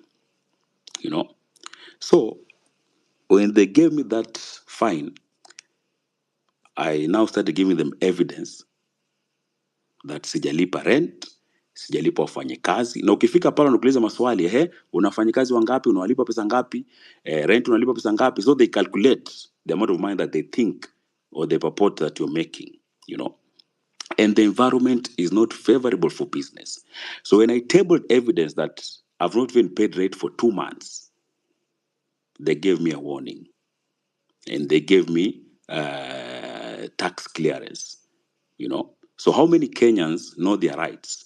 And how many Kenyans have been put into debt paying those fines that are very unscrupulous, So ni serikali ambayo inajali yenyewe, And what made the government speak in a good tone after being called criminals is when they saw that it's not conducive for them to do their own businesses. When they saw that now wananchi are going for them. When it was us, it was okay, we were criminals. When Kenyans started going for them, now sasa hapo ikabadilika, wakaona kwamba this is serious, let's now come down and talk to these people. Another institution that has failed us as a country is the church. through faith diplomacy. You know, nikifikiria kitambo venye priests and pastors were being respected in the country, na sasa hivi iko tofauti sana. Yani church ilikuwa inaongea, kina Timothy Njoya wanaongea, wamepigwa marungu kwa sababu ya kufaitia ile democracy ambayo saa hizi tuko nao tuna enjoy. Lakini kanisa ya sasa inanunuliwa na bahasha, alafu wanahakisha kwamba wanaomba. I don't know if these are facts or just rumors, kwamba kuna mapasta, because very prominent journalists have written the 100 pastors that pray every day for this country, every day, praying for our country to be better. A country is not run by prayers. Even though prayer changes things, a country should be run through policies that are working, you know. If you look at manifestos of these politicians, they are very nice manifestos, but they're not being followed. They're not being implemented. Alafu unatuambia kwamba utatuombea inchi ikue vizuri. How? That's fucked up shit, you know. Like, these policies that are there, they need to be put into action, you know. They need to work on these policies. They need to make sure that they follow these manifestos. If they are followed to the latter, we're going to be in a good place. When you come to the sports industry, very incompetent minister. Showbiz kibao, left, right, and center. Fungua hii, fungua hii, fungua hii. Yet, ile joint hosting ambayo tumepewa ya kuhost AFCON, tunaweza ikosa kwa sababu hatuna viwanja. Inakuwaje tunakuwa host, tunaweza kupiga boli Zimbabwe? Serious. Such a country inakuwa na kiwanja. Sisi kama Kenya hatuna kiwanja. You know, how? Yet kuna pesa inatoka FIFA, kuna pesa inatoka kwa taxes za Wakenya, na hakuna kitu kinafanyika. You know? And inakuwa tu blame game. I'm challenging sports journalists in this country today, tonight. Speak up, you know. Speak up. Speak up and change the industry. Kwa sababu unasikiza mse wa bola anasema footballers have been turned into beggars. And it is so painful kwamba wanariadha wanaenda kule nje, they use their own effort, you know, wanatrain kivyao, then wakishinda ndo wanapokelewa na waziri hapa Kenya. Muziki hapa na pale ni na nini, alafu inaishia pale. Yet hakuna facilities. If majuzi walikuwa wanalia kwamba wafunguliwe Nyayo, they do their practice. Ilikuwa imefungwa under renovation. Yet kukiwa na crusade inafunguliwa haraka inafanywa. Why? Why? These are questions that we need to be asking every day. Akija kiongozi katika stesheni, pigeni simu stesheni, ulizeni ya maswali. Akija kwa ground, ulizeni maswali. Why is this place not working? If you press and press and press, something will happen. Because right about now, something is happening. Because if a president can come to a space and listen to us, that should count for something. And let's continue pushing until that time that things will work in this country. Otherwise, if we keep quiet, if we keep mum, watazidi kutukalia, watutapikie, maka unajua kwamba watatununua tena ikifika mwaka 2027. So tufinye kabisa mpaka wakati ambapo taona kwamba industry na sekta zote zinafanya kazi. And don't say that your voice is small. You don't have to be a big wig on Twitter. You don't have to be someone who's known. Pale katika village yako, yule mbunge wako, yule MCA, yule governor, if they're not doing something right, speak up. Right now, we are heading in the right direction, and tukinyamazishwa hatatoboa.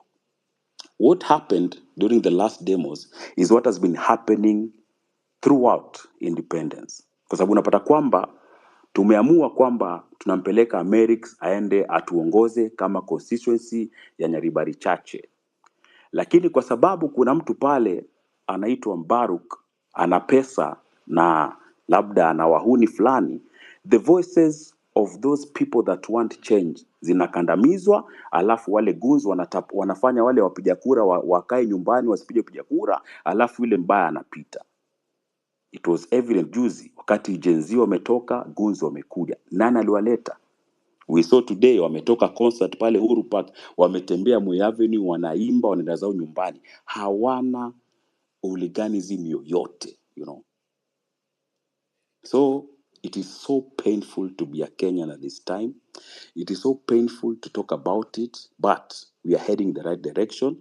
Thank you so much, Amerix, for this space. Naona sitaongea tena baada hapa. Nipokonye mic ili wakenya wengine pia waongee, tusikie hizi ideas zikuje, then tujue how can we restructure, how can we regroup and tushinikize hii serikali itusikie, kwa sababu we are the people with the power. Without us they are nothing. So mbona sasa watu hata wameshindwa kusafiri, mikutano imekuwa postponed, it means the power is with us, you know, and tukifinya watakubali na wataanguka nayo. Thank you so much. All right. Asante sana. I'm trying to add people here so that they can speak. Yes, Fatso, you can be a co-host. I've added Ombachi. I have added Kenya's number one hater, Kaido. Accept and then come and talk to us. I see we have. Right, thank you very much. Yes, Billy, I've given you a mic. You can talk. Right. Thank you very much. Thank you very much.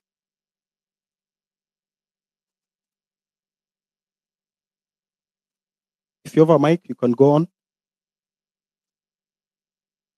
If you requested to speak, you know, the requests are many, I think 100 and something. So if you requested to speak and confirm if I've approved and start talking so we don't waste time. Gaido?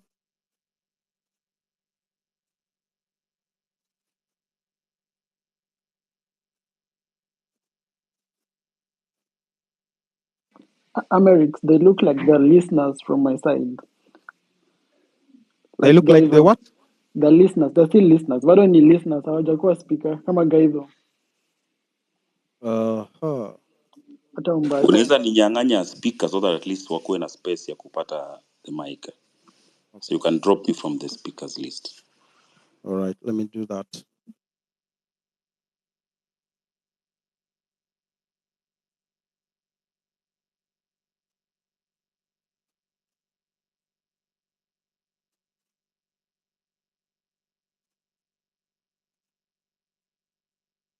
I've done that. I've removed you from the speaker. Remove.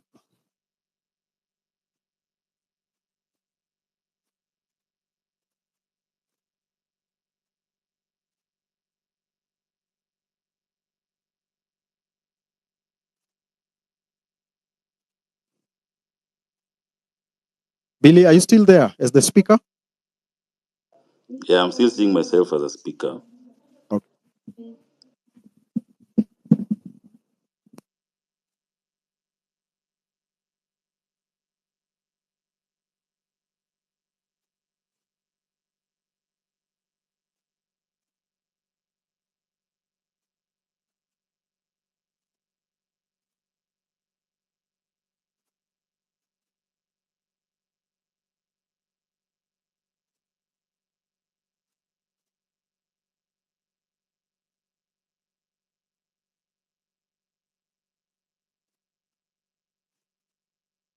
Just a minute as I invite, I remove these ones.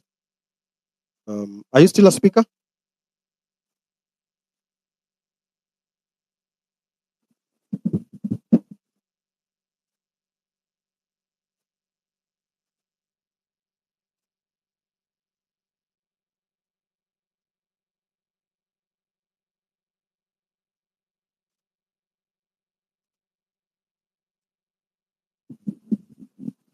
All right, Francis Gaido, I've sent right, Ochieno, Willis.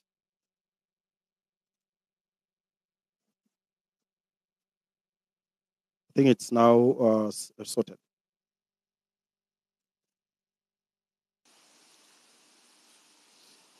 Testing 1 2. Can you hear me? Yes, we can hear you. Go on. Amerix, nice. Thanks for inviting me. Sorry, I'm late. Yeah, and I would want to carry on with your point about the collapsing industry.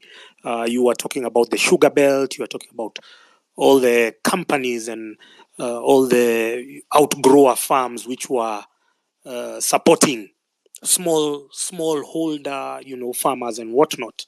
And being from Thika, I have the same kind of experience. So Thika was an industrial town. It used to be called the Birmingham of Kenya. So there were all these companies, especially in the textile industry. There was KTM, there was what, and so because of the structural adjustment programs, they came with some malicious or notorious or mischievous attachments or riders that you must liberalize, you must open your market for cheap imports, and that's how the Mutumba sector grew. And so we are here glorifying the Gikomba industry and whatnot. We are glorifying them because of importing second-hand clothes. But essentially, the only reason why new clothes or brand new clothes are expensive in Kenya is because of taxes, is because of the environment which has made it unconducive to produce. So it goes the entire chain. They dropped all the subsidies, all the incentives they used to give to farmers who used to grow cotton or who used to rear sheep for wool, and so they made domestic production expensive, and then we opened ourselves for cheap imports. A lot of companies now shut down because they could no longer sustain, no longer, not just on the production.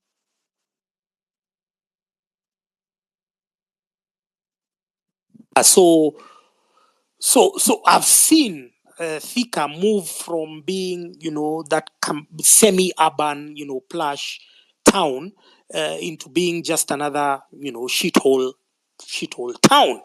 Because of that, because of the parliament, our problem begins and ends with parliaments when they talk about these structural adjustment programs. You look at when the World Bank and IMF started implementing that, they then created this committee. It was called a privatization committee. And then there was the Ndegwa family. You guys think so highly about the Ndegwa family because they own NIC and NCBA. But if you look, their father, who was once a central bank governor called Philip Ndegwa, was the chairman of that privatization commission or committee that was formed in conjunction with the World Bank and the IMF, so that we can be part of these structural adjustment programs, conditionalities for us to access loans so as to bridge the deficit that has been created by bad governance. So Philip Ndegwa becomes the chairman of the privatization commission. What does he first do? Anajichotea pesa zake. He first grabs a few companies. There was Nairobi Airport Services called NAS. There were many other companies which were grabbed during that period. But then you'll realize that the World Bank is hiding behind some of these government officials, and then they make it as if that, we are selling these parastatals to clear our debt. But no, it is them who are grabbing. So during that period is when we saw the privatization of companies like Kenya Power. If you look at Kenya Power, since it was privatized, has our power bills, have they been cheaper or more? So the privatization was just a hoodwink. It was just a scam crafted for a few elites like Mamangina to grab our state-owned corporations. Look at Safaricom. During the same period, we had the Kenya Post and Telecommunications Corporation. Then, because of some mambo jumbo and magic over here, we were told it must be privatized. And so Safaricom was a department under the Kenya Post and Telecommunications Corporation. You understand? And that's where we have these clowns like Gideon Moi owning Mobitelea, 5% of Safaricom, given for free, under the guise that Vodafone is the one which is buying it. But Vodafone was giving 5% to Gideon Moi as a bribe because of acquiring Safaricom, which was a department of Kenya Post and Telecommunications Corporation. Look at Look at something like Kenya Airways. We were told and we were fashioned. I remember I was reading the newspapers, I was very young, and they told us that privatization is a quick fix panacea, that because we are going to privatize, things are going to be better. Now, because the old generation of useless bastards, the boomers, if you are a boomer over here and you're there, you're a useless bastard, they bought into the idea of privatization. They bought into the idea of, oh, let's get the golden handshake, and being stupid as they are, and even today they are still very stupid, they signed themselves up for a suicide. And so Kenya Airways, which was a fully state-owned corporation, has changed hands. It was sold first to KLM, and then there was this partnership between KLM. And then what they did is now, when they got to now the worst part, which was during the Uhuru era, they started selling our primest landing spots. For instance, Kenya Airways used to land in London at 6:10 a.m. There was a flight leaving Nairobi to London at 6:10. They sold that. They sold that to some, I don't know whether it's Bahrain or one of those companies or one of those countries. They sold that slot to bridge the deficit about debt that we don't know how it was incurred. We don't know how Kenya Airways got broke. We don't know how Kenya Airways got into debt, but somehow we have, because that is, your landing slot is almost like a sovereign parcel of land. You sell it, you concede it to another country to bridge problems that you yourselves have created. And so when we are talking about auditing debt, Jimmy Wajegi is talking about odious debt. If we are talking about it, we are not just limiting ourselves to the debt. We are looking at the atrocities committed at the turn of the 80s to the 90s, where now that character, that clown called Philip Ndegwa, who was a central bank governor, who you guys are shamelessly praising today because they are rich, because you guys, your self-esteem has been suppressed.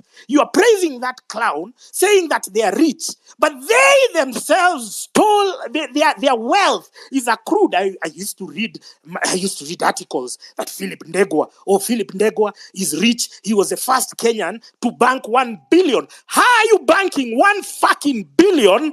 You have no manufacturing company. You're not a farmer of repute. You're not an innovator or inventor. And then you bank 1 billion. Where did you get that fucking money?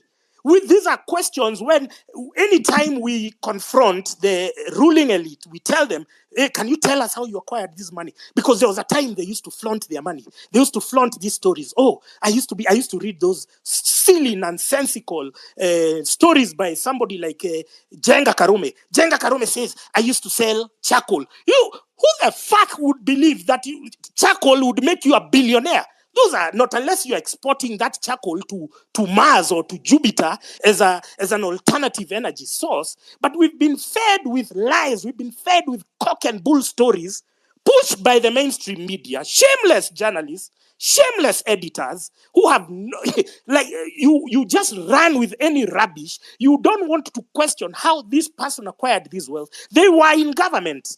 They used to do X, Y, and Z, and somehow they landed into a lot of money. And because there were no checks and balances, suddenly they are billionaires and they are being praised. They are being worshipped by the church. We have the corrupt clergy. I see people are calling them kilaji. But this is the historical injustices that we have, especially from the economic front.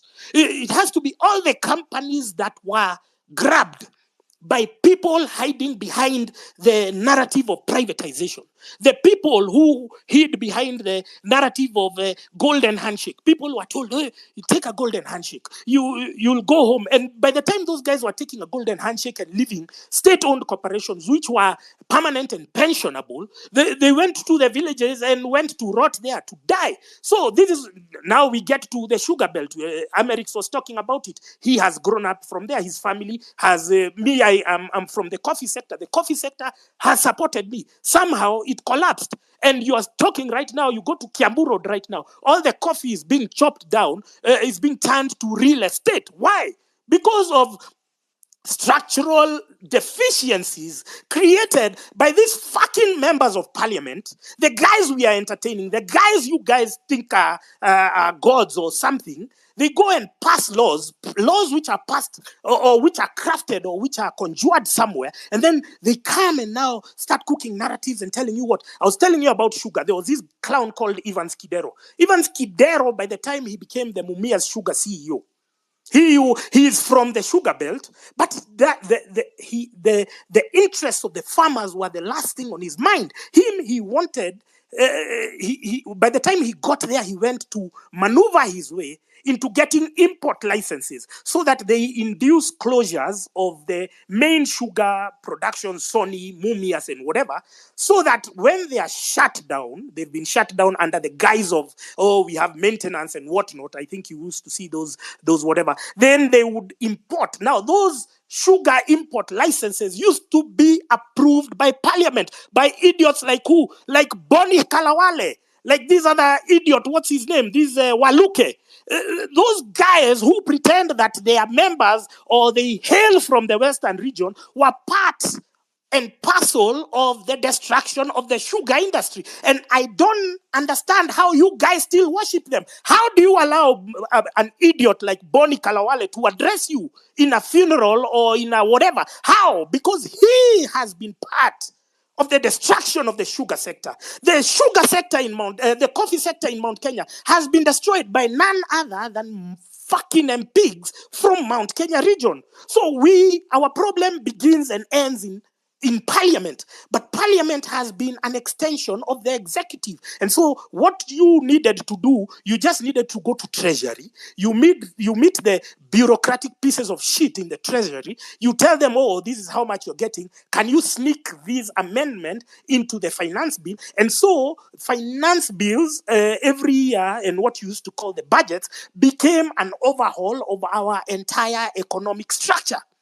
So they used to go and coincidentally, believe it or not, I used to be close with the PS of Treasury many years ago called Joseph Kenywa.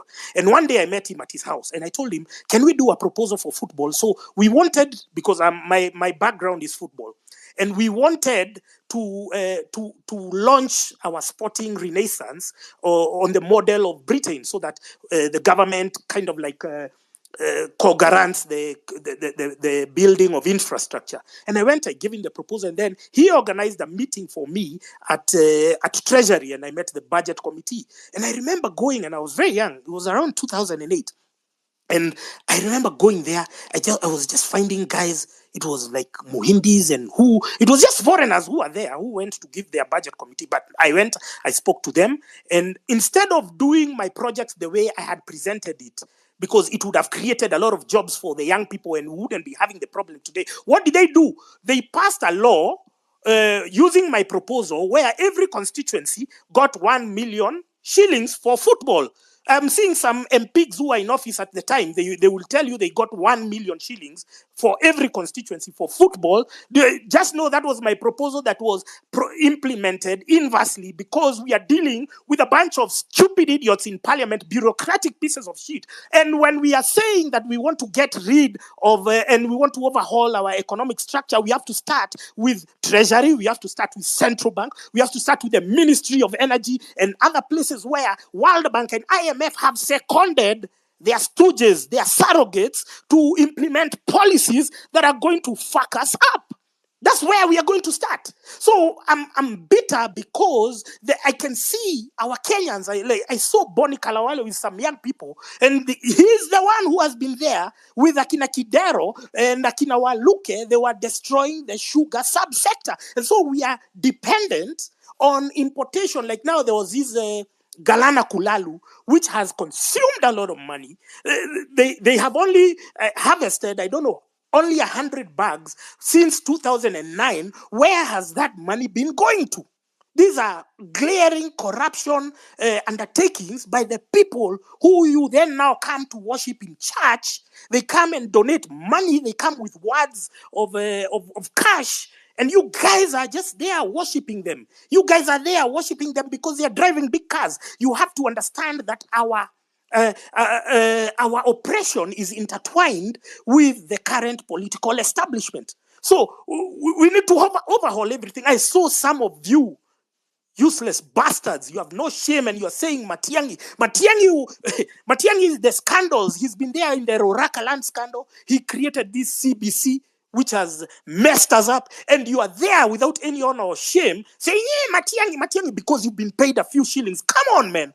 The same way we are dealing with Osama because of betrayal is the same way we are going to be dealing with you when you're making some psychotic and deluded proposals like Matiang'i for presidency. We're not moving behind. We are moving forward. This whole thing is one big charade. Our companies which had employed our people. And so I would see people, because you are used to your parents having money. You are used to your parents having money to pay your school fees, your hospital, and whatever. And then suddenly they've lost their jobs. You don't understand why they lost their jobs. But they used to work in this. They used to work in Mumias. They used to get a job. They used to work, and you used to also get healthcare attached to your parents. And somehow I would see people sinking into depression. And then what was the other solution that the boomers at the time came up with? Oh, let's immigrate. So all of them, let's go to America, let's go to Britain, let's go to where? But how long shall we run away from self-manufactured problems? Because you elect thugs, you elect idiots. These idiots then go and steal your money. You understand it's a chain and you are part of it. You are an active participant. So the thing here is we in our pursuit for progress, in our pursuit to overhaul this entire system, we are looking at Ruto. Ruto must fall. That is guaranteed, whether we like it or not. He is going to fall because we have decided as a people that he is not he's not serving our interests. Anytime we have given an opportunity for him to speak in the media, to rise to the occasion, to tower above his parochial interests, he has gone on and to let us down. He's saying the dumbest shit. He's asked, hey, can we do this? Can we do that? He doesn't do anything. He says the worst thing. He has no sense of occasion. So we have agreed that he must go, whether it's 2027 or before, I don't know. It's the people to decide. But in the meantime, just look at the historical patterns from when World Bank started implementing the structural adjustment programs in the 1990s. The people who grabbed our companies. So when we are talking about audit, and I saw some audit committee made, it's just a mockery. These guys are insulting our collective intelligence. That those guys, they've put the most irrelevant of guys, they put the most useless of guys, because any committee that is talking about an audit without Okiya Omtatah and Jimmy Wanjigi is just a spectacular waste of time. So because we have detected the insincerity of these useless bastards, they have no intention of even meeting any of our requirements because they have not done anything so far. They are talking about reshuffling, and we are saying all these CSs, PSs, heads of department, all of them need to go because they are not ready to undertake such a purge. Then you structure your mind into a reality, a future, whether it will be 2027 and beyond, that we are overhauling the entire establishment. And when we are auditing, we are not just auditing the loans that Uhuru stole, because Uhuru must have stolen like 4 trillion shillings alone. We are not just auditing that. We are auditing where the problem started, and the problem started at the turn of the 80s to the 90s, where they grabbed our parastatals, which had employed our parents. Our industries, flagship industries, collapsed because of what?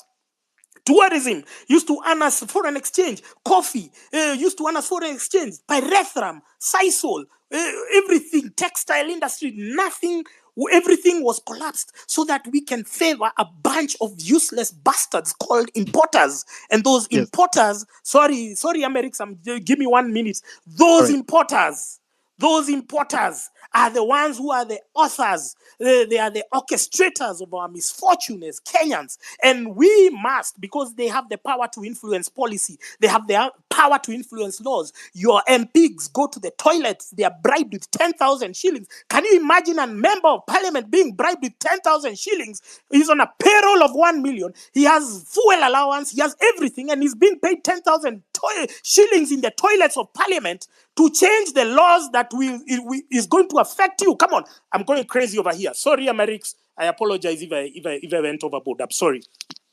It's a citizen assembly, so you are allowed to say whatever you want to say.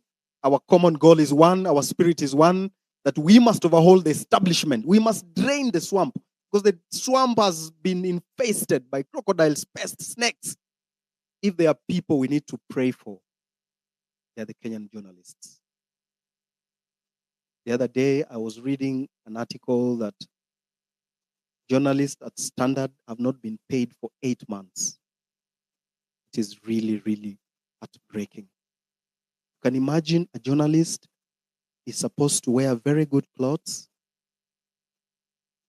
He or she must wear a very friendly face so that they can come on your screen and give you a story of a politician stealing money. And this journalist has nothing in the house, has not paid rent, doesn't know how they will go back. They have a car, yes, but they will park that car at their company parking lot. Then they will pick a matatu, go to the house. The other day, a journalist committed suicide. And we kept on asking ourselves, how can a journalist commit suicide? They look like they are happy. They go everywhere. They fly abroad. But the people who are facing the brunt of this economic decline, they are the journalists. And if a journalist is not empowered economically, they will not tell the true story. We might bash them. We might say all that we have about journalists and what they write. But just take time and sit with one. You'll cry. 8 months without a salary. And you expect that journalist to come in the morning, sit in a radio station, and tell the stories of the country. That is not possible. Our economy is declining. And as a people, if we don't stand up for our economy, we are done. Because it appears our president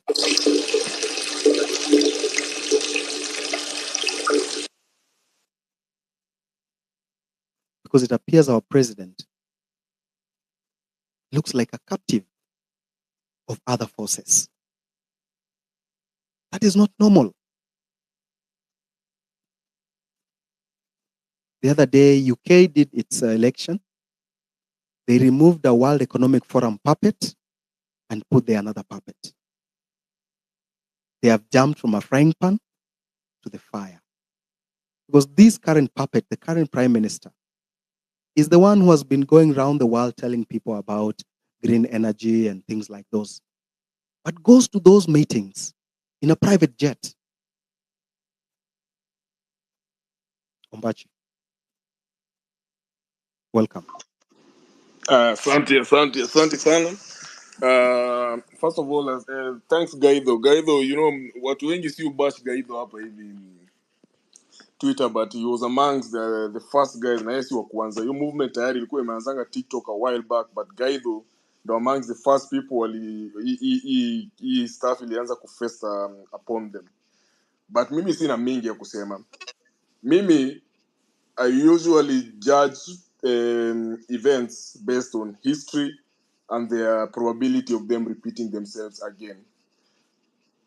Na kulingana na the recent events zimekuwa zikihappen ETL na hii historia ya Osama ya betrayal kulipwa. So sijui mbona we are entertaining people who've had a history of questionable characters, you know.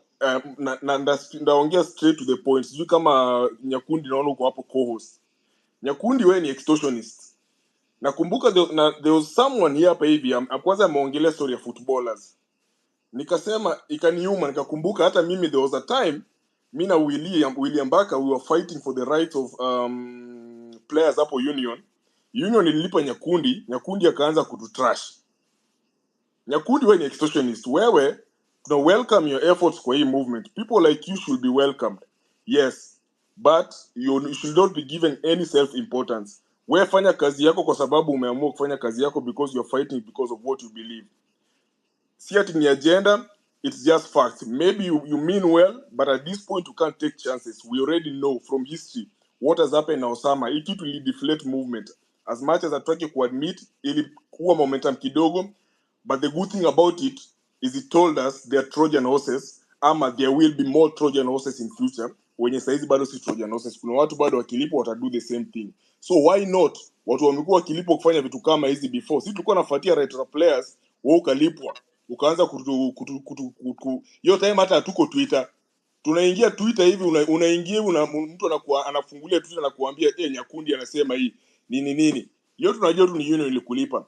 Na after stories zilisha down, God ili change union, watu the same walikulipa ndo walituambia. So when sell out. Hata hii cost, umepatiwa cost ya nini hapa hivi.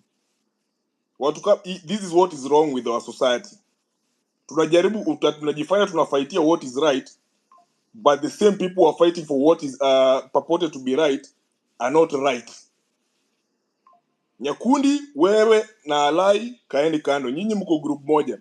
Kama mnapigana for what is right because it's right, it's good, we welcome you.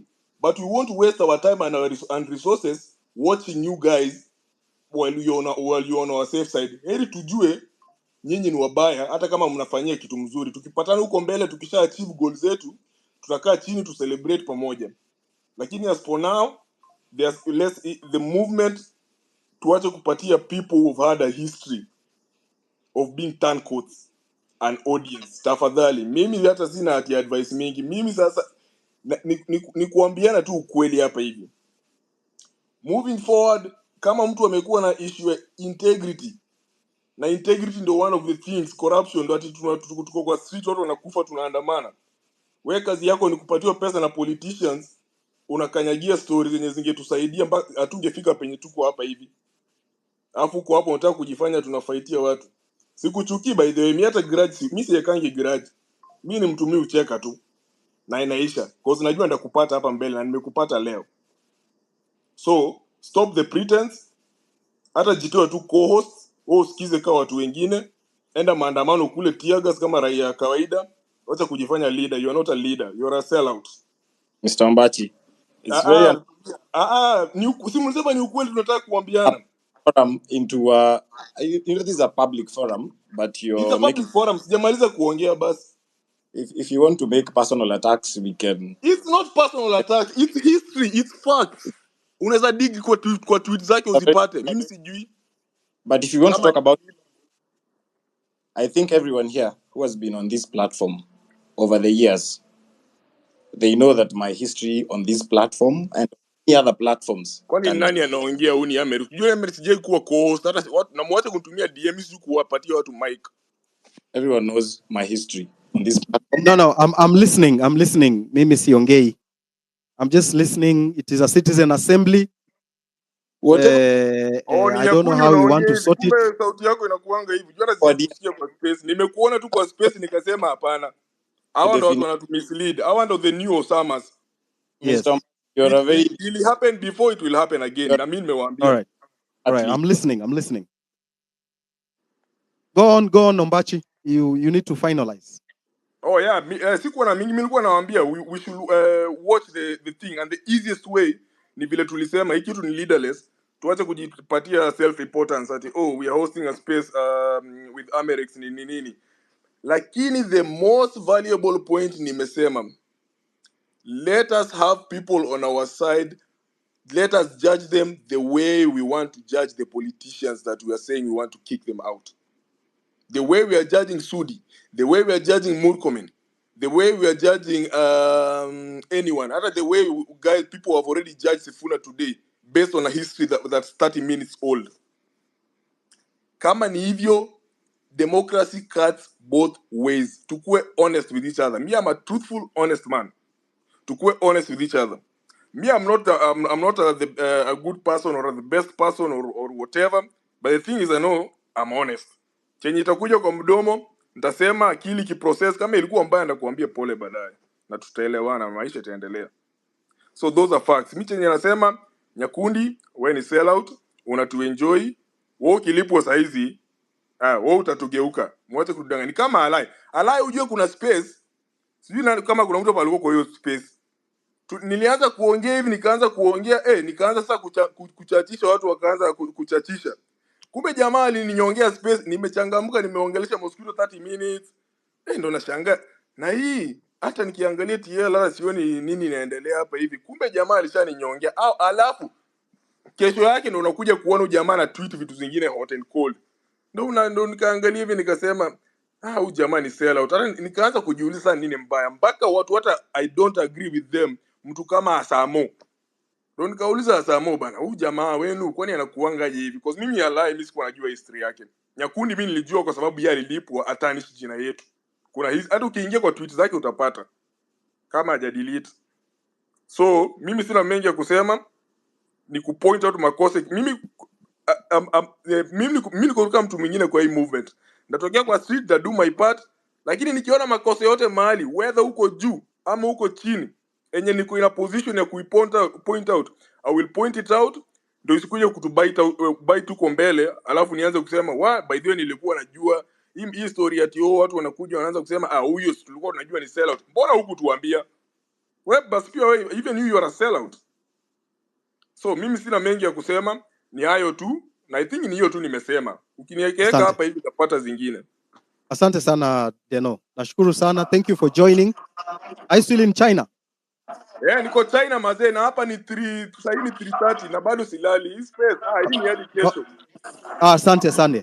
Now let me go to Willis. Na in fact hata niongeze vile niko hapa, hii story ya my youth imeniudhi. As in, ukiona the way the youth are supported here by Gava, as in Gava inafanya everything. I will tell you for free, for a fact, as in hii job ya influencer nafanya, I've been more than blessed enough, nimemanage kutoka hiyo cocoon ya local kufanya, of which bado nafanya, but I've been able to work with lots of embassies na governments, Turkey, Italy, nini Thailand. Kitu kama kupush tu chakula, kitu kama pad thai, the reason why is the most exported food in the world. The reason why Thai restaurants are the most the exported restaurants in the world, I think over 30,000 in the world, it's because the government ili push it. Government ilikuwa inapatia hadi incentives.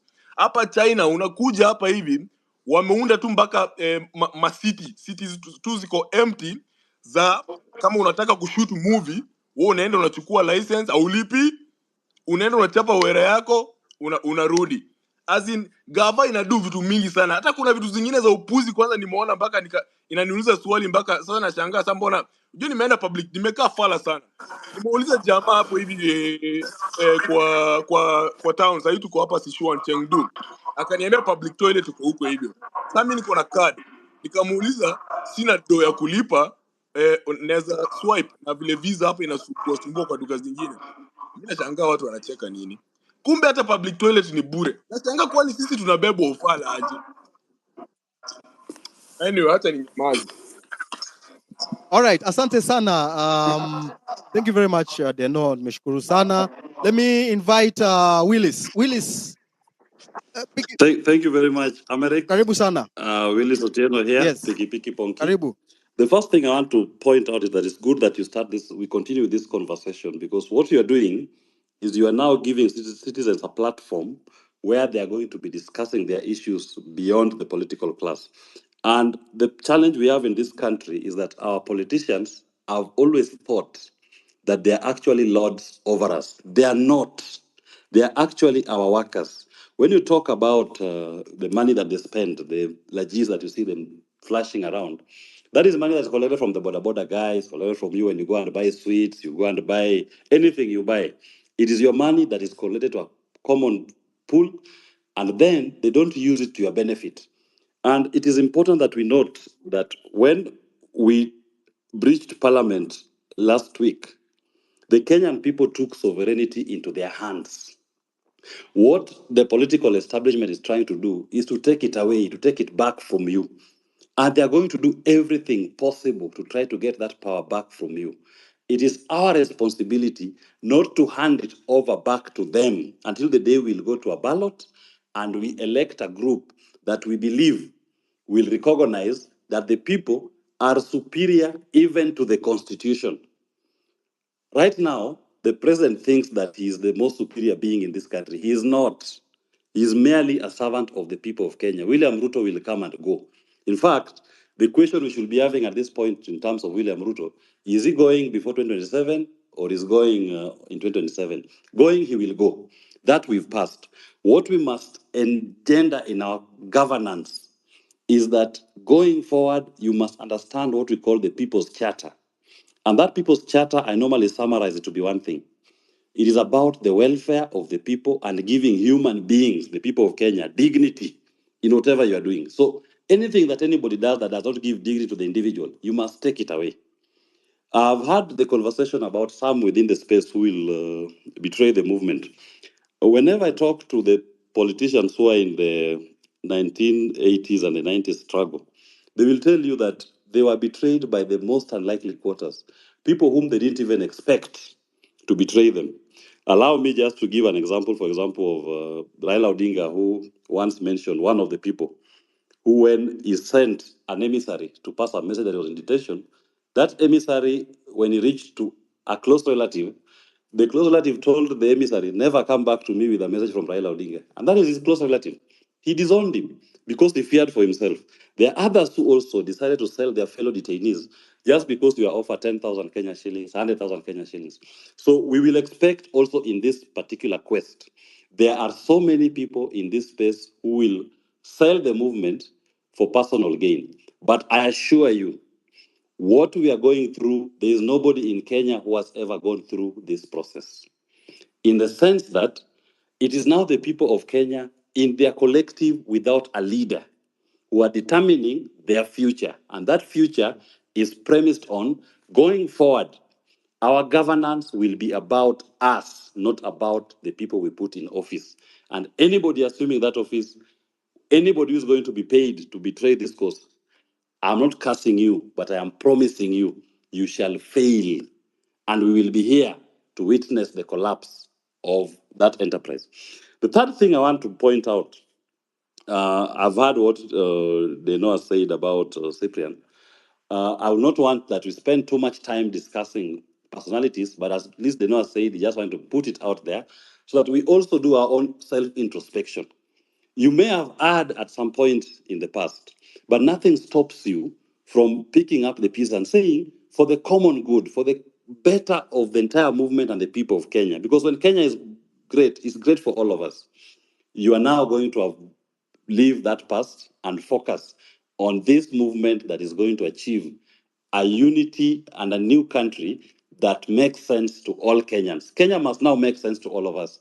We've been living in a country where Kenya only makes sense to those who are holding public office. In fact, if you ask me, if you look at the salaries that public servants earn vis-a-vis what private sector offers, you ask yourself why somebody, for example, will leave his legal practice to go and earn a salary of 300,000 Kenya shillings. But then 6 months into office, this man is walking around with 10 million Kenya shillings watches.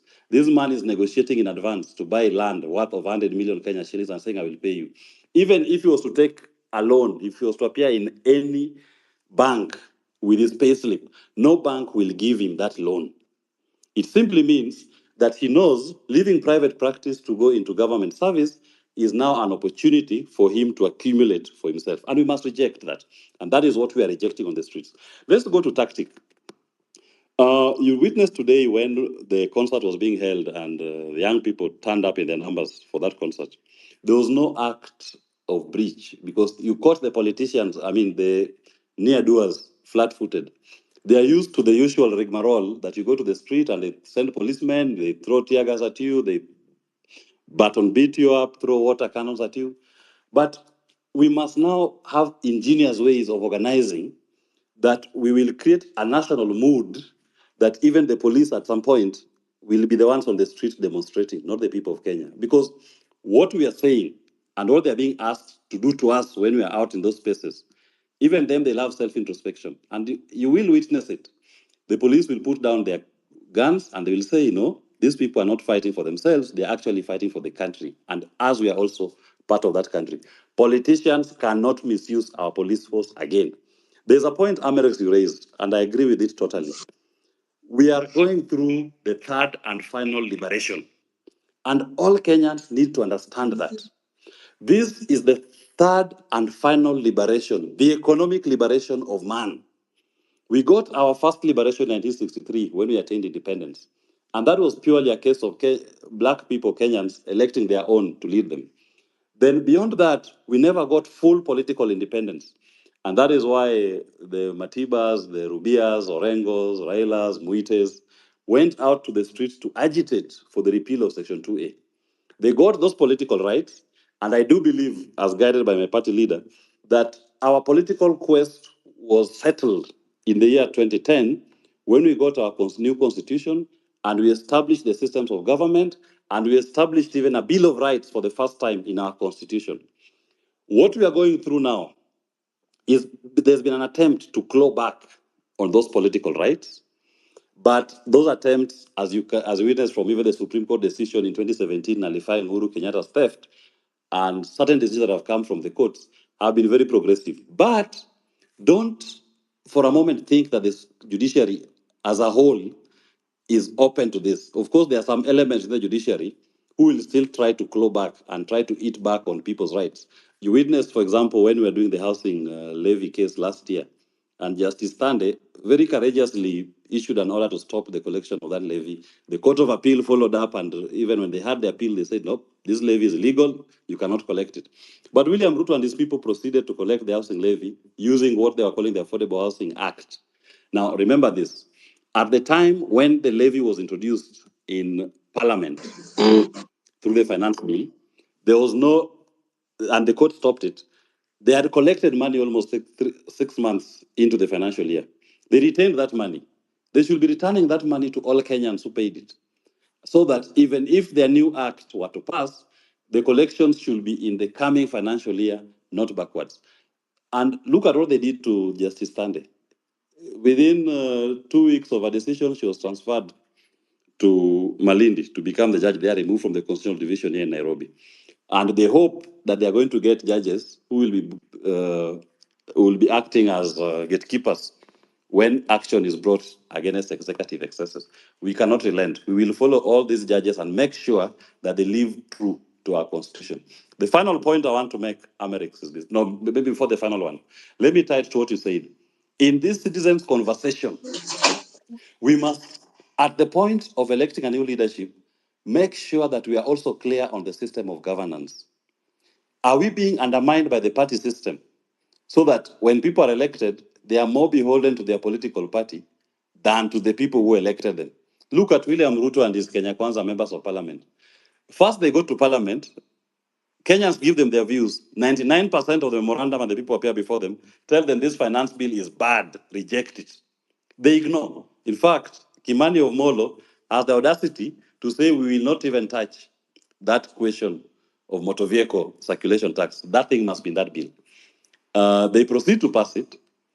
Then upon the people of Kenya putting pressure and William Ruto, even in people invading parliament, William Ruto decides to renege. Then he calls those members of parliament, and you see all of them clapping behind him, gleefully happy, and saying that that's a good decision he has made to reject. Why did we have to lose more than 39 Kenyans to get to that space? Anybody who is occupying a position of leadership, a position in trust, to whom at least 39 Kenyans must die before his wrong can be corrected, does not deserve to sit in any public office in this country. Those members of parliament are cast, and I cast them. And I say this, Kenyans must continue denying them audience in whatever space they appear, because they are no longer representing the collective will of the people who voted them. And I want to urge us, sometimes I see some of our compatriots attacking those who voted for Kenya Kwanza or those who voted for some of these MPs. The fact that somebody voted for Kenya Kwanza or an MP, don't take it that he is now beholden to that person. When somebody has withdrawn his vote, his support, we urge them to join the movement because our enemy is not that person who voted. Maybe he was misled. He was lied to on election day. But now he has seen the folly of his ways and he has seen through. It's even encouraged that when somebody recalls his vote and says that this MP is no longer representing what I voted for, that is a person that becomes an ally and you help him in his fight against his MP. So let's avoid cross-party or cross-voting attacks against each other. Our common enemy is William Ruto and Kenya Kwanza. Those are the people who have put us in this pain. The final point I want to make, and I hope my leader, Jimmy, I had Amerix, you try mentioning him if he could join. The question that we are facing as a country, which William Ruto and his people are trying to avoid dealing with, is the question of debt. These people took debt from the year 2014. Part of that debt didn't land in Kenya. I'll pick the Eurobonds, for example. They took 2 billion US dollars Eurobond. At that time, Jacob Juma, there's a gentleman, I think it's called Owiti, and even David Ndii was in that group. ODM convened them, and they went through to trace the movement of that money. And right at that point, even threatened to lead Kenyans to storm Treasury building, to release where the money went. Upon that threat, Treasury released the first proof of payment. They released the RTGS form, which showed 1 billion US dollars was used to settle part of a loan that would be taken by Kibaki, and part of that money was paid into a CBK account. Correct, accounted for. The second part, 1 billion US dollars, at that time is almost 100 billion Kenya shillings. When they demanded for the information to be released, they released a form. It's in the public domain to date. And that form shows money moving from JP Morgan to another bank, and the account to which it is going in Qatar is redacted. You cannot see the name of the person to whom that money is being made. That is 1 billion US dollars in your debt books. In other words, somebody went to America or to the European market and took a Eurobond of 2 billion US dollars in your name. He made you to be responsible for paying that debt. And he did not apply that money to any project in Kenya. He did not procure parliamentary approval for that money. But what the Kenyan people ended up with is a responsibility to pay for that money. We did pay for that money sometimes, I think it was in end of June. And at that time now, when we were paying for it, we refinanced it. We took a fresh one at an interest rate of 10.35%. At the time of taking in 2014, the interest rate was 6%. And there are so many other such loans which are taken in our name.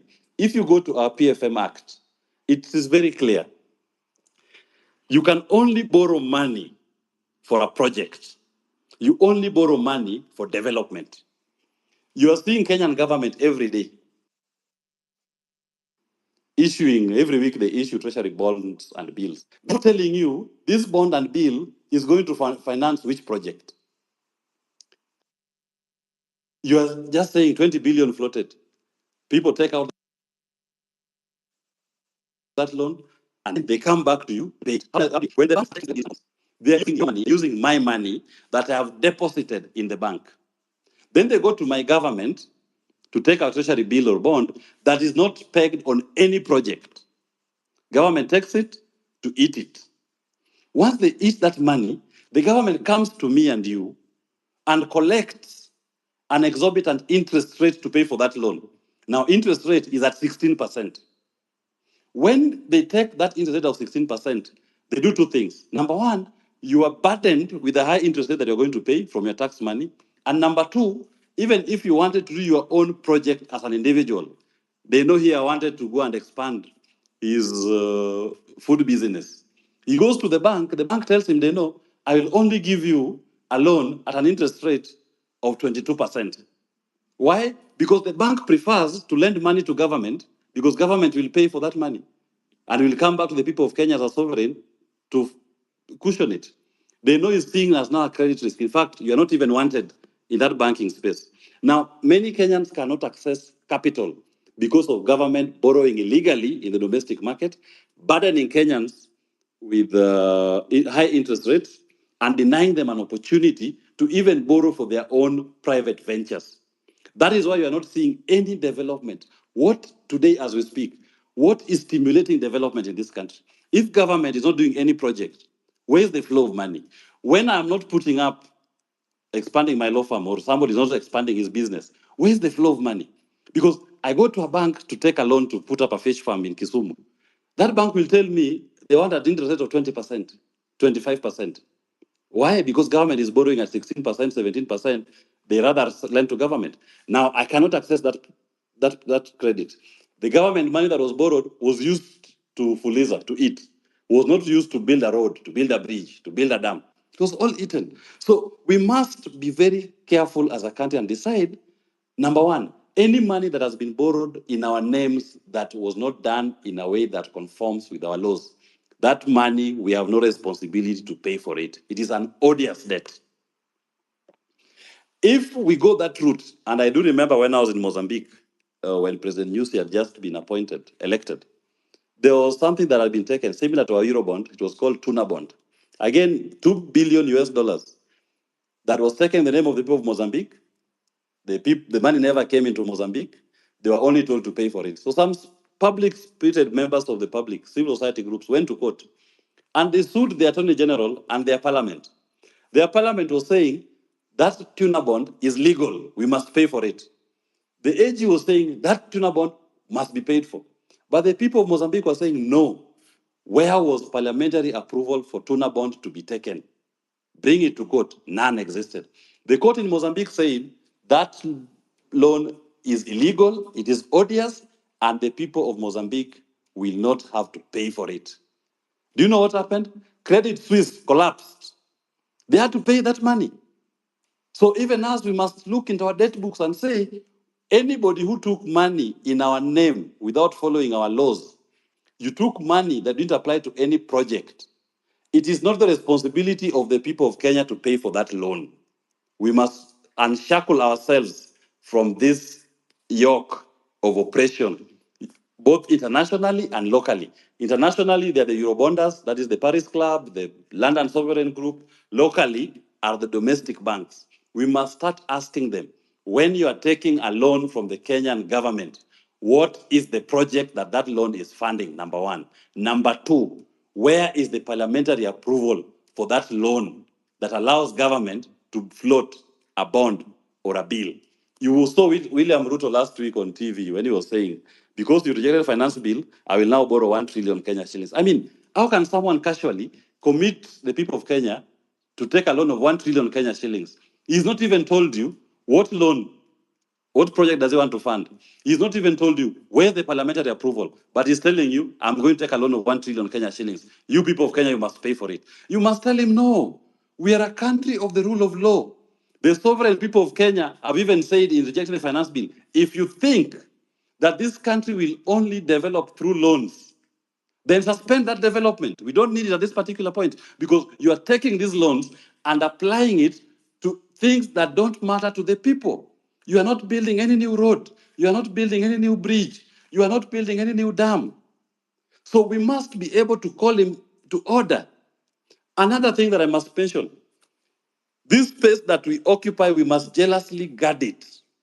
When William Ruto came to space last week, he was not coming to space because he loves this space. No, he was coming here to take it over. They've been the kings of the streets because on the streets they are able to manipulate our young people. They are able to pay some people to disrupt, to control the political conversation. But on the social media, he does not have control over this particular platform. This is a citizen's platform, and this platform must be guarded and protected to posterity.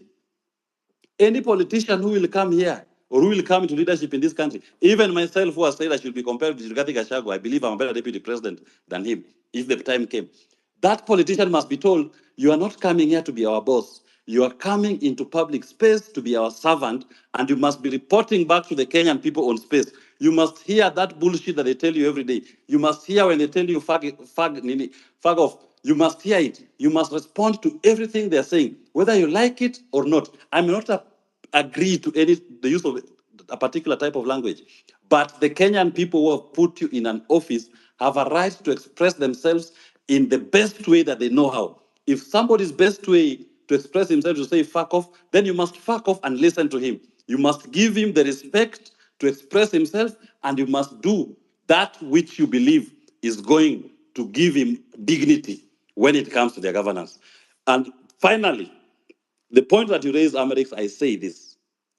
We must focus on the prize. The prize is a better governance. Kenya Kwanza may not give us that governance. And I urge our people, do not despair. When you see a regime using all the arsenals and all the tools that have been used before, just know that you're doing the right thing. They started with the police. The Kenyan people overwhelmed the police with love. They tried tear gas, they tried water cannons. It was overwhelming. They went for the army.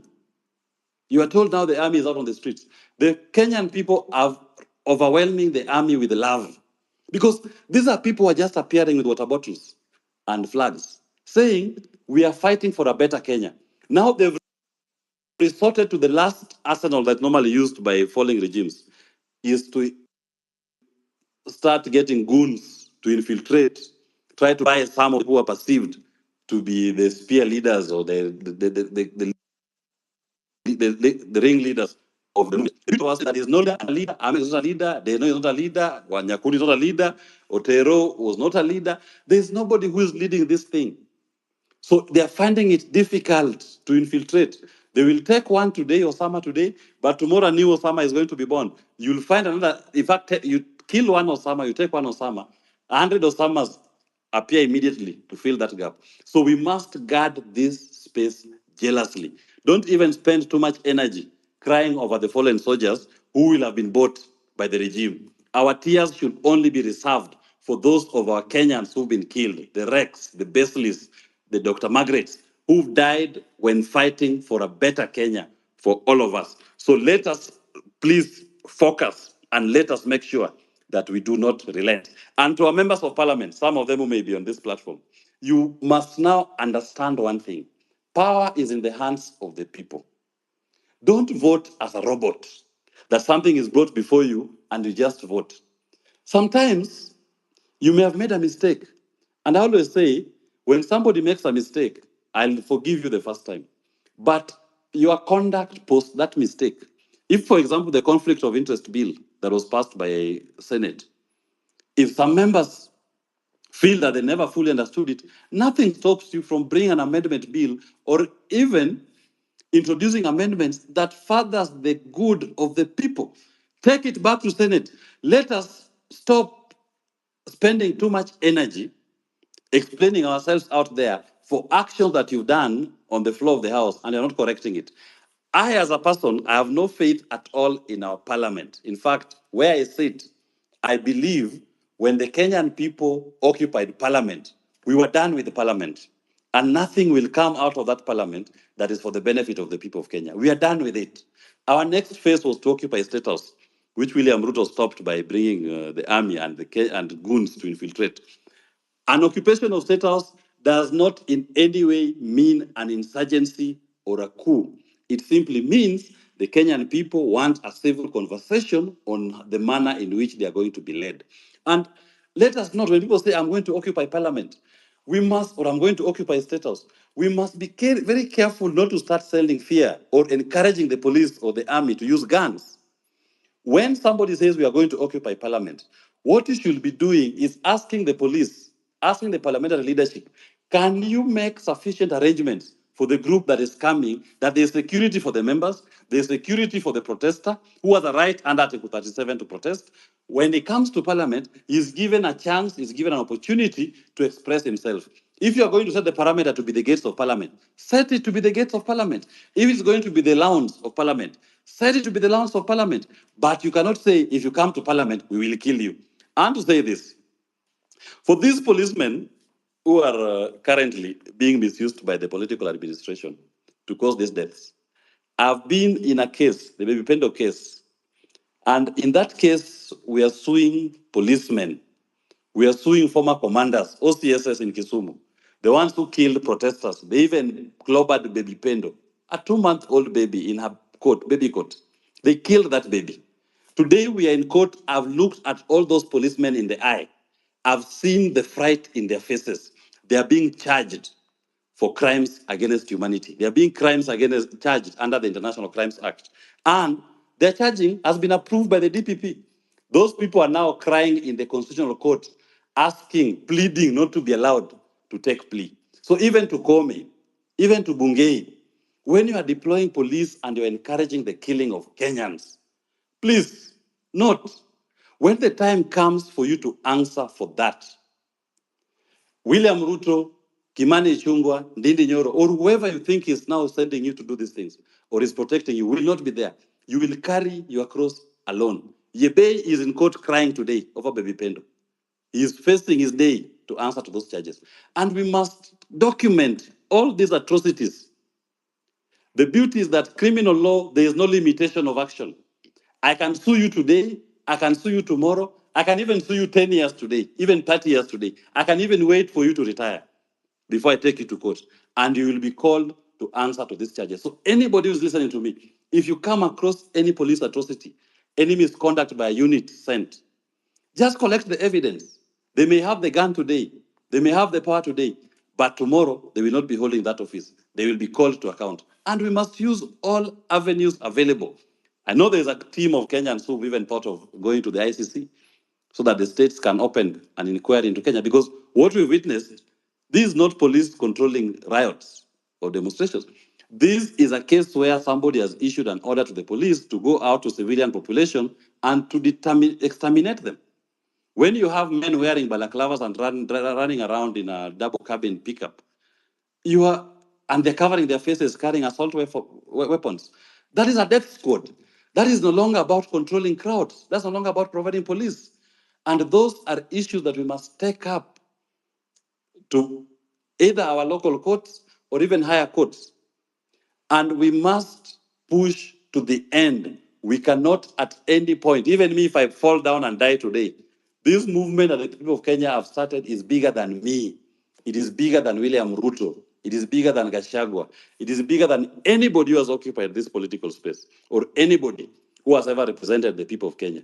We must now give the people the right to determine their destiny. And that opportunity is here. Thank you very much, Amerix and the host. Unless there's any question, I'll hand over back the mic. Thank you. All right. Ooh, ooh, ooh, ooh, ooh. Ooh. I have learned a lot. Thank you very much, Wakili, for that. I want to bring in, Salasia, we don't allow politicians to speak here because politicians have destroyed our country. Politicians have polluted our society. And you have requested me, you said you have something very important you want to say. And I listened to you because you voted no during when the finance bill came to the house of the floor of the parliament. Can you speak, Peter? Asante. Kwanza, let me just begin by saying thanks for the platform that you have created.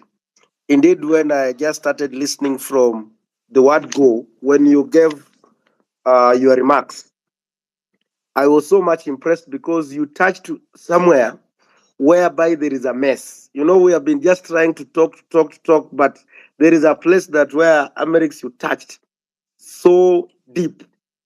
And this is where we need now to go.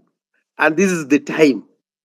Because number one, all these problems that we are facing, it is because of we have lacked a parliament that is vibrant, a parliament that can hold executive on serious oversight. Because when the constitution was made, maybe I'm not good a historian, but you're all aware that we have 3 arms of government, and each arm has its own roles. And I remember when we met with the president as young parliamentarian, he told us that the young leaders when young parliamentarians some time back, that we should legislate. Our work is to legislate. But so surprisingly, you find like if there is a controversial bill that has to go through. You will find like the members you meet with, like you remember last time we had people like Narama. They had made a deliberation position that I'm going to vote no. But the moment these guys they are called in the parliament, in the state house, when they come back from the state house, everything has changed. And that is why there is a point where you say that we need a referendum, a constitutional referendum, whereby we can separate the presidency. We cannot have a parliament that is an extended hand of an executive. Recently, you saw what had just happened as a procedure of the House. We never have, we're not used to have, we always have the House business. Tuesday afternoon, then Wednesday from morning to evening, and then Thursday from 2 onwards. But if we want to have a sitting on Thursday morning, there is always a mover, and then we deliberate, and then we agree that the House is going to sit the following day. But it was very unprocedural that even most of us we were not aware that you are going to have a sitting on that particular Thursday morning. But just because somebody has received instruction from the State House that we need to get the issue of the military, that now they have to pass it in the House, whether the opposition are there. So in the morning around 3, around 2, around 8 is when they are sending us message that we need to be in the House, when they have already themselves have been mobilized.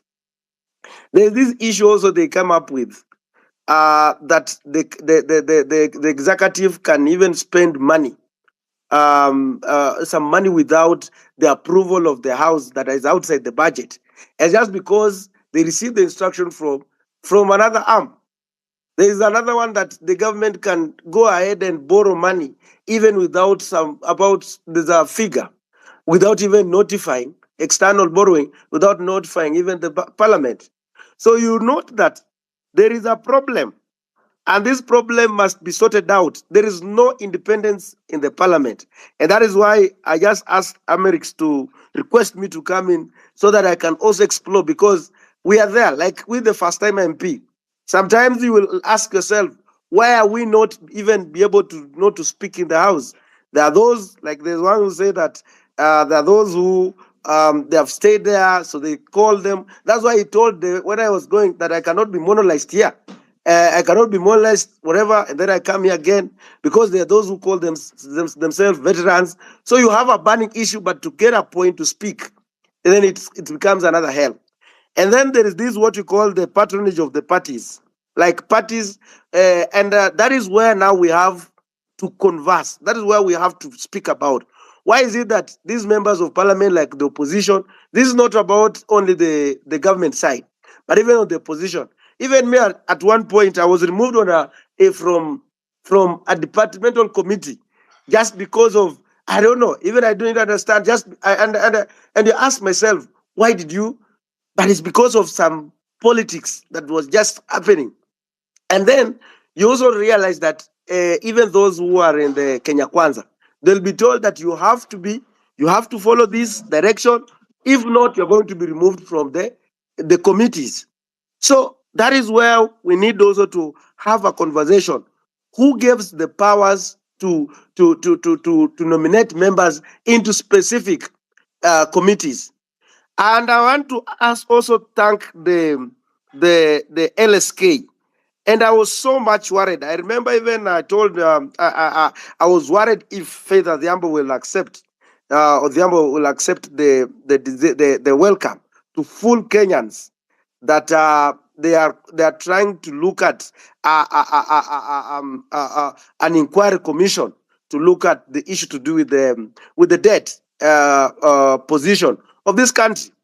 And I want to tell you that there is a report that was done, and this report was done by there is a committee that is there, is a select committee called the Public Debt Committee, that is mandated to look at the debts of a country.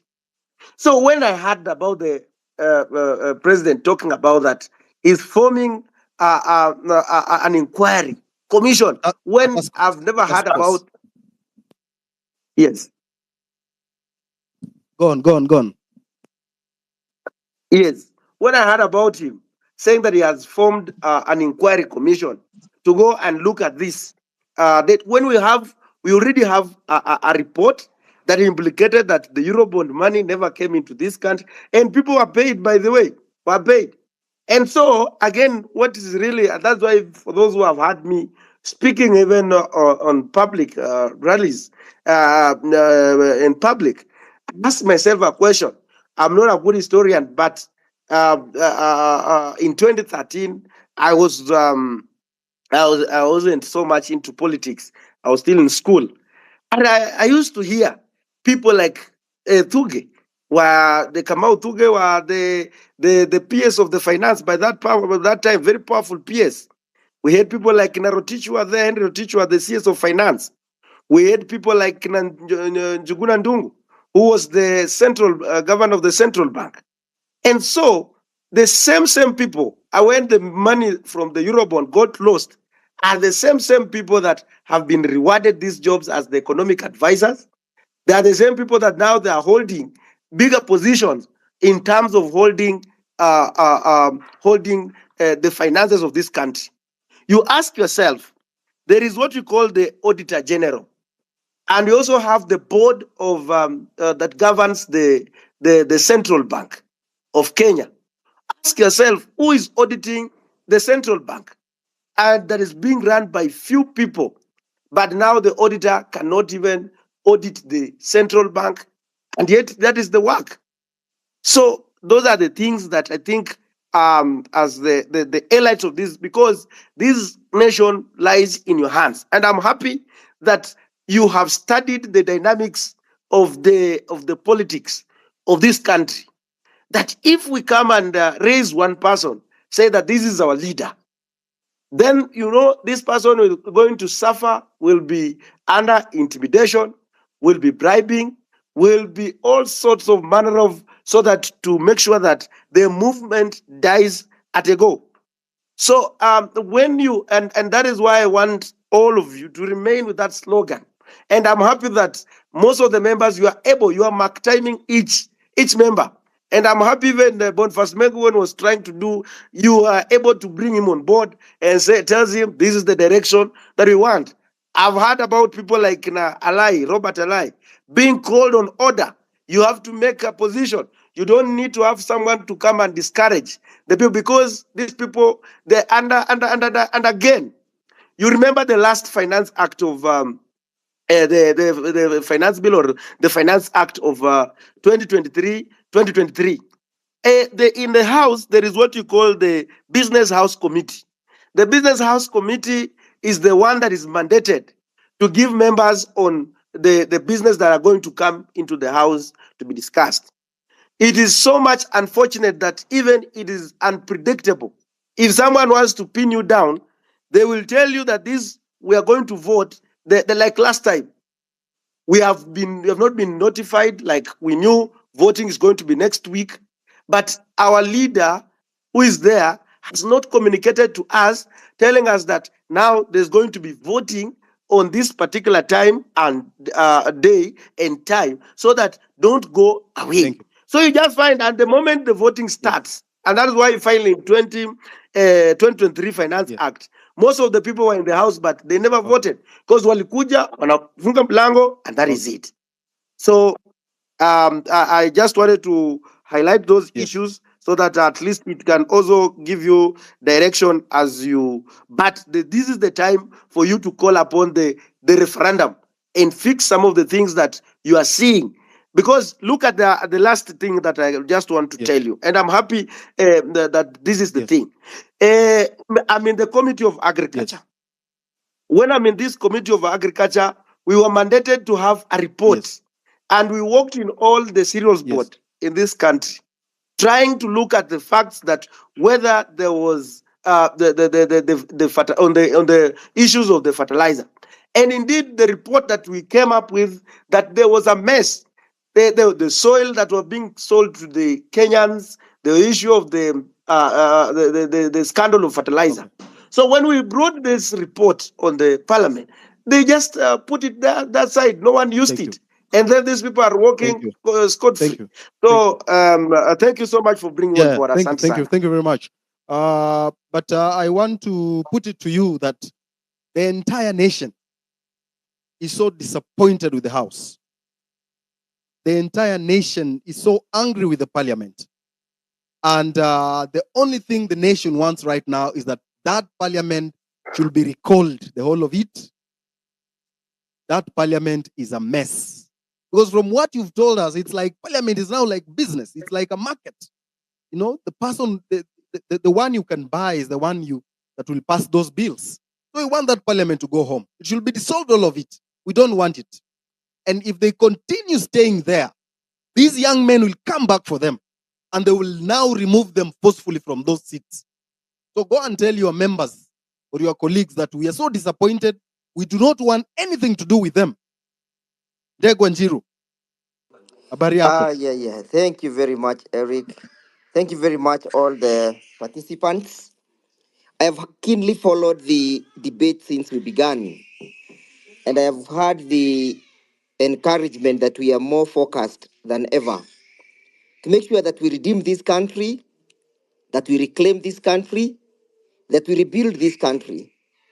And the process of reclaiming and redeeming this country and rebuilding it requires a lot of self sacrifice, it requires a lot of commitment, it requires a lot of gathering than scattering.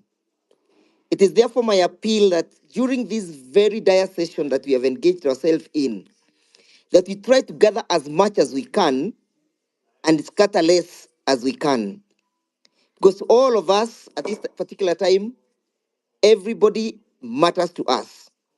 And now, moving forward, I have listened to my landed senior, Mr. Willis' submissions. I have also heard the sentiments of the host about the question of parliament. We have, I've heard the submissions about the question of the IBC, the public debts, and all those. I'll tackle each at a time. I would begin perhaps by tackling the question of the IBC and where we are at the moment. And what are we waiting for?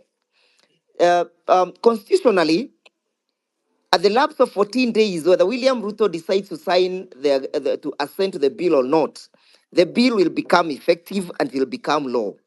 But upon becoming law, how then do we move on, and how is a bill proposing to constitute the IBC? And that is where we should be focused at or on. I submit that when you look at the bill, they changed the criteria of constituting the IBC, and they proposed that the constitution of the panel that will select the commissioners. They said, one, the political parties will have serious role in participating in the manner in which the commissioners will be selected.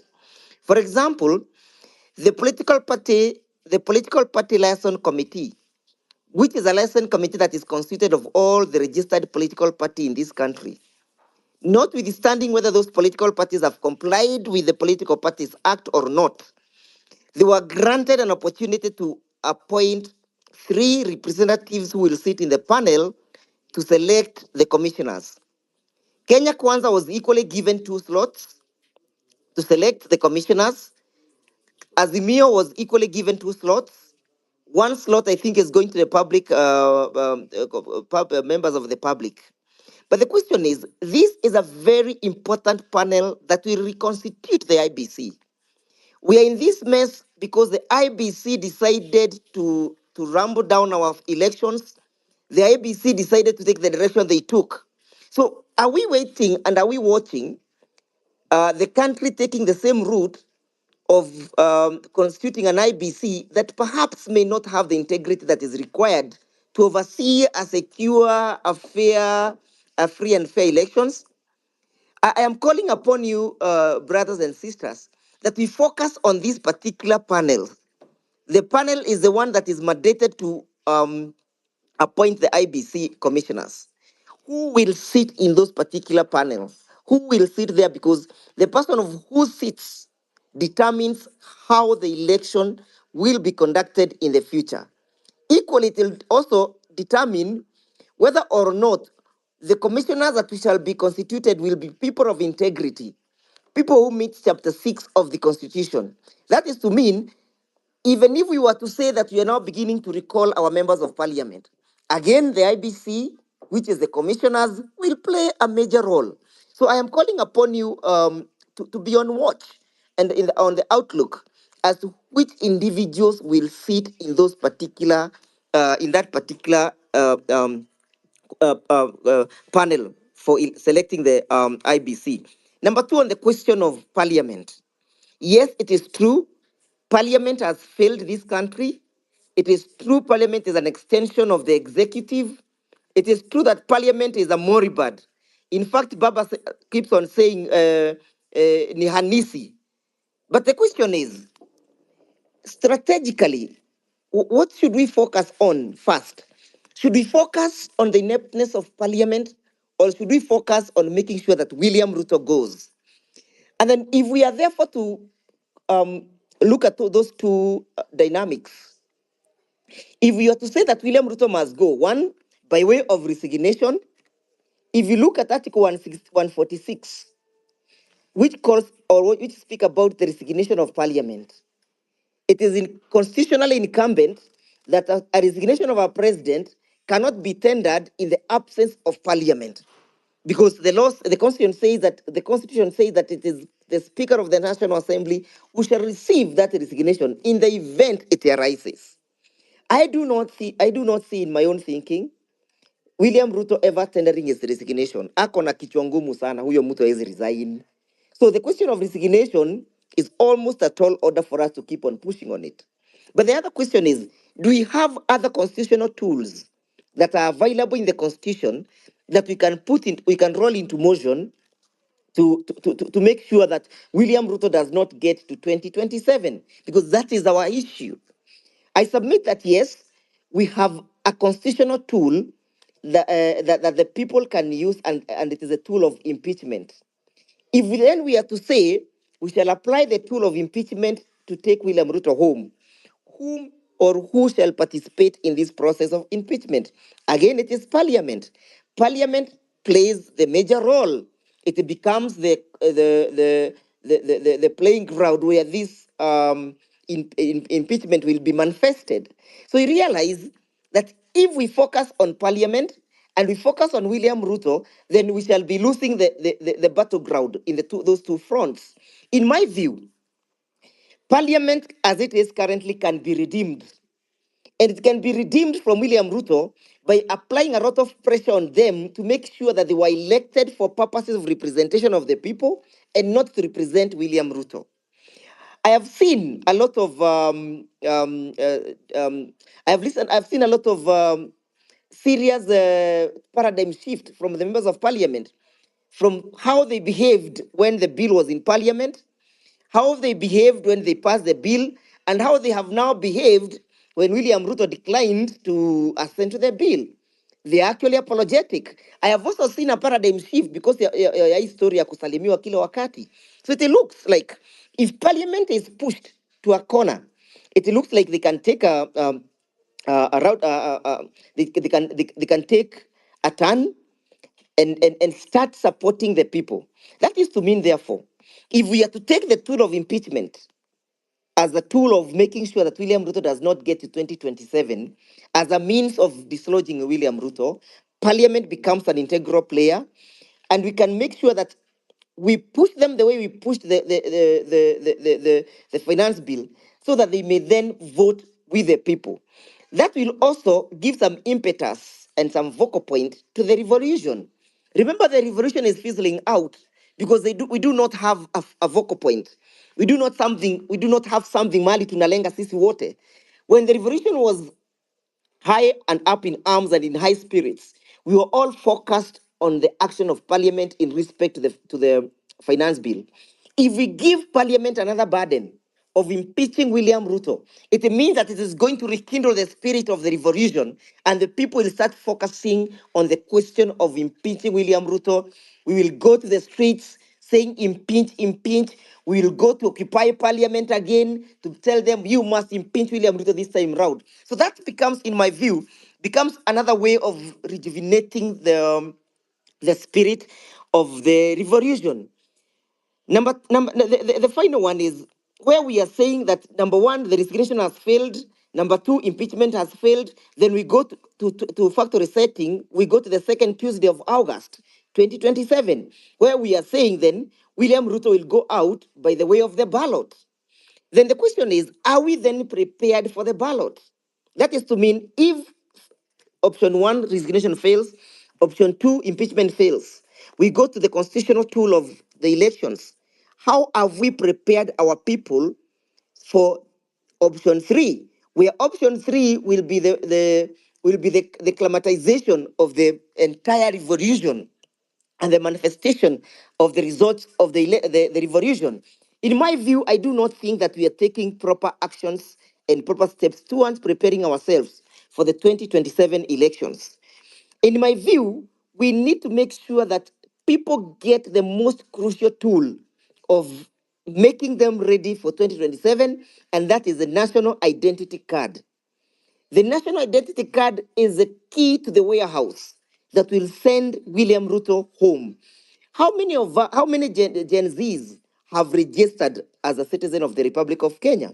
The other question is, do we have the facilities that are capable of producing all the IDs that are pending between today and 2027? And don't you think William Ruto will sabotage our revolution by making sure that the facilities are not available?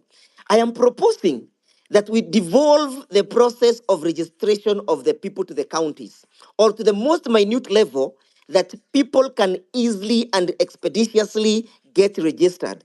That is to mean the equipment that generates the IDs must be removed from Nyayo House, be taken to where people can easily collect them. It should be our priority to push that IDs be issued as many as we can. But again, that William Ruto will sabotage because he knows that is a tool that he cannot evade. The other question is, when you look at the question of the Election Act and the role of the people requirement to register as a voter, I was asking myself today, how many things am I able to do as a Kenyan on the face or the fact of just holding an identity card?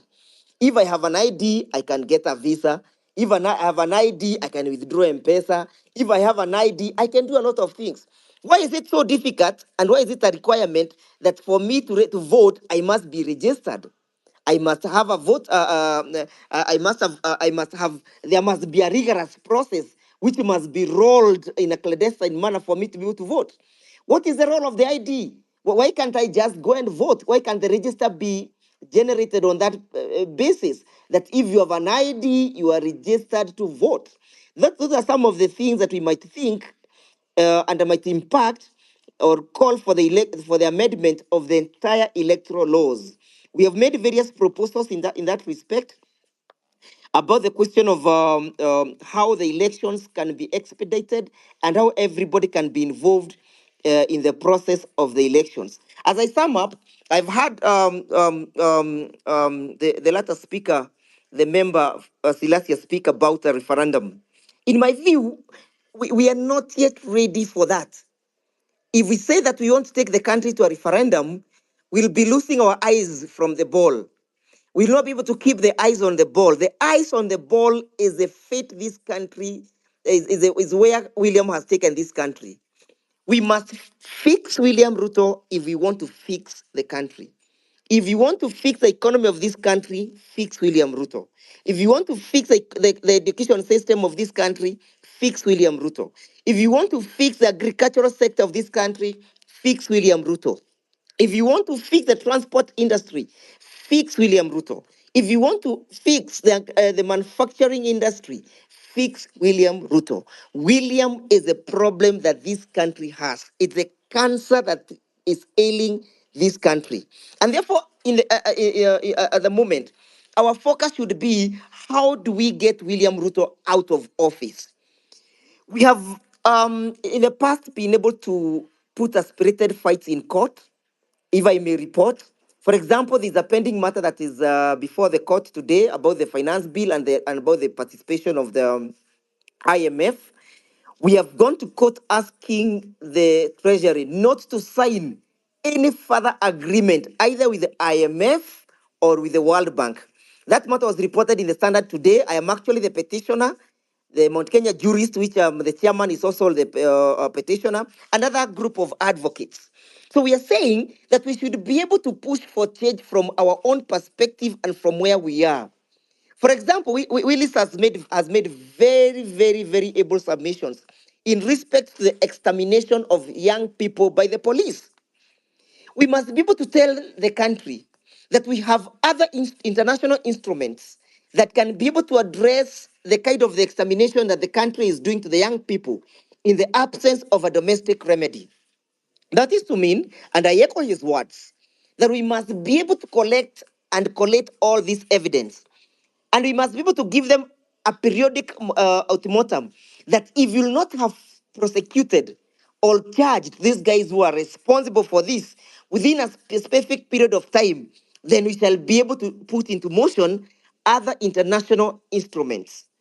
As at now, we should have actually written a letter to the ICC informing them of the situation that is unfolding in the Republic of Kenya, so that these guys understand that we are not just depending on the IPOA or depending on the DPP or depending on the DCI to investigate. The world has become a global stage, so that they understand that in the absence of your investigation, we have other international instruments playing that role.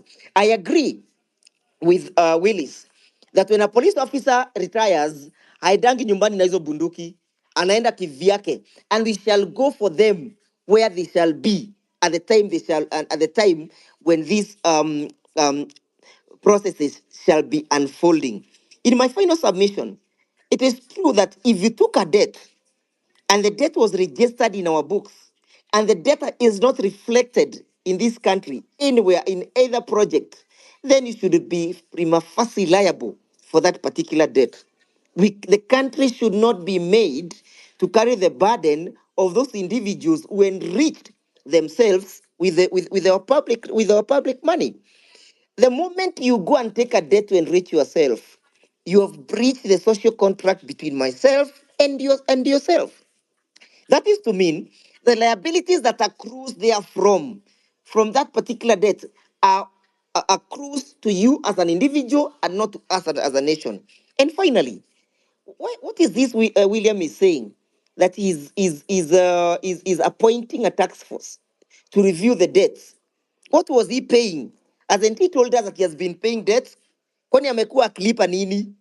Has he been paying things that he does not understand and things that he does not know? So in my view, huyu jamaa anatuchezea. We should keep the fire burning. We need to move on. We need to fix William Ruto, and we need to make sure that he understands the question of the sovereignty of the people. The sovereignty of the people is supreme, and that is why we're able to address you at this particular time freely. The moment we dim this light, the moment we fail to support the movement of the revolution, I think the revolution will fizzle out. The young people will get fatigued, and then they will lose the cause. So we must also begin to call other people who are not directly involved in the revolution to also take part by ghost laws. We need even to have strategies of serious economic sabotage. If we know that unauzanga mayai na hii mayai yako inakujanga hii supermarket fulani, we should be able to have a strategy of economic sabotage. It worked very well in America during the civil rights movements. People boycotted, and the effect was felt. If we know a company that sells particular kama ni soda inauzanga, na wewe umetoka huko America na umepewa debt yako na unasupport huyu jamaa, we should be able to say don't take that soda.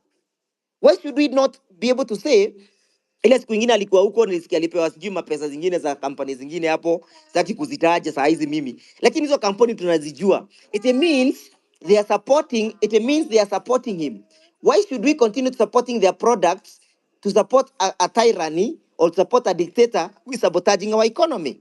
So those strategies of economic sabotage should be applied so so that they also feel the pain and so that we may share this pain equally.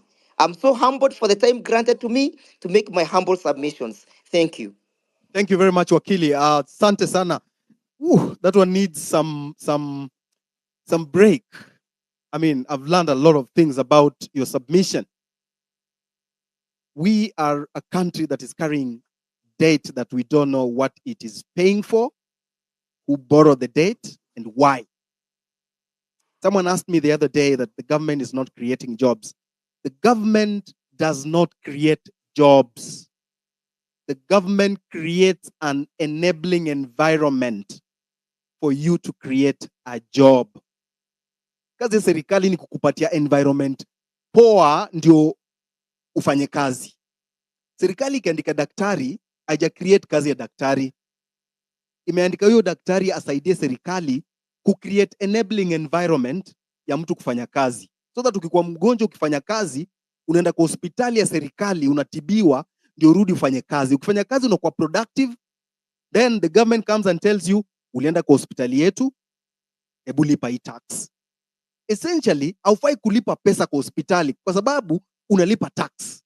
So kazi ya serikali ni kukupatia the right environment ya wewe kufanya kazi. And when you work, that's when you create a job. For example, kama wewe ni engineer, that is your work. Uko na skill ya engineering. So una create kampuni yako ya kutengeneza bridge. So kwa hiyo kampuni yako utaandika watu, au watu umewapatia job. So your work has created a job. So serikali kazi yake ni ku create environment ndio wewe ufanye nini? Thrive, ukwe productive. So when you are productive, ndio serikali inakuja nasema, jo hapo umekuwa productive, hebu nipatie hata 10%. Lakini tuko na serikali yenye inakuitisha 10% hata kama hujakuwa productive. So serikali kama hiyo tunaita predatory government. It is like a predator, ni kama vampire. Aioni ukifanya kazi, uko nyumbani umekaa. Lakini inakuambia file returns. How do you file returns na unataka kazi? Inakuambia file nil returns. Sasa walikuwa wamefika ile level ya wanataka kuangalia kwa M-Pesa yako. Mimi nimekuja kwa inbox yangu, umesema umelala njaa. Nimekutumia 200 ili ujisupport. Wanaingia kwa M-Pesa yako wanasema ulipata 200. So kwa hiyo 200 tupatie shilingi 20. Usipopeana hiyo shilingi 20 by 30th of June, wanakufungulia mashtaka. Ile siku utapata job, unaletewa barua unasema haukulipa tax miaka fulani na tunakuitisha penalty ya 80,000. That is predatory government. And we must stand up against this predatory behavior ya serikali yenye tuko nayo saa hii. We must stand. That's why Wakili amesema we keep the fire burning. Na kuna strategies mingi. Kuna watu wata protest, kuna watu huko nje, kuna watu wata raise heat hapa kwa digital platforms, kuna watu wata boycott, kuna watu watakuwa na slow inatoja wata go slow. Kesho madaktari wanaenda MOH. It's part of the revolution. Si ati mna separate, mnasema hao ni madaktari. Madaktari wanaenda MOH kesho Afya House. Inafaa wale wenye watakuwa waende wa support. That is just putting the pressure. Na aim ya madaktari ni moja.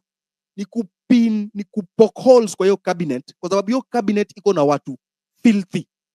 Jana mwana cabinet secretary fulani ameshikwa huko na bibi ya mtu, amepigwa mangumi. How can a whole cabinet secretary, ule ambaye anabeba value ya country yetu, unapatikana kwa hoteli na bibi ya mtu, unapigwa mangume huko na unaibishwa huko? So it is not true that the president is saying ati cabinet yake ni safi. It is dirty, and I think this is the worst cabinet secretary in the cabinet office in the history of this country. Hata ya Moi haikuwa mbaya hivyo ya 1990. So Tontenas, you said you want to sing something. Can you sing something as we take a cup of water, a glass of water, and then we come back? Yes, sir. I'm on. Can you hear me? Yes, we can hear you, sir. Introduce yourself. Yes, we can. You are a young man. You're a Gen Z. How is Not music? really. I'm not a Gen Z per se. I'm a millennial. All right.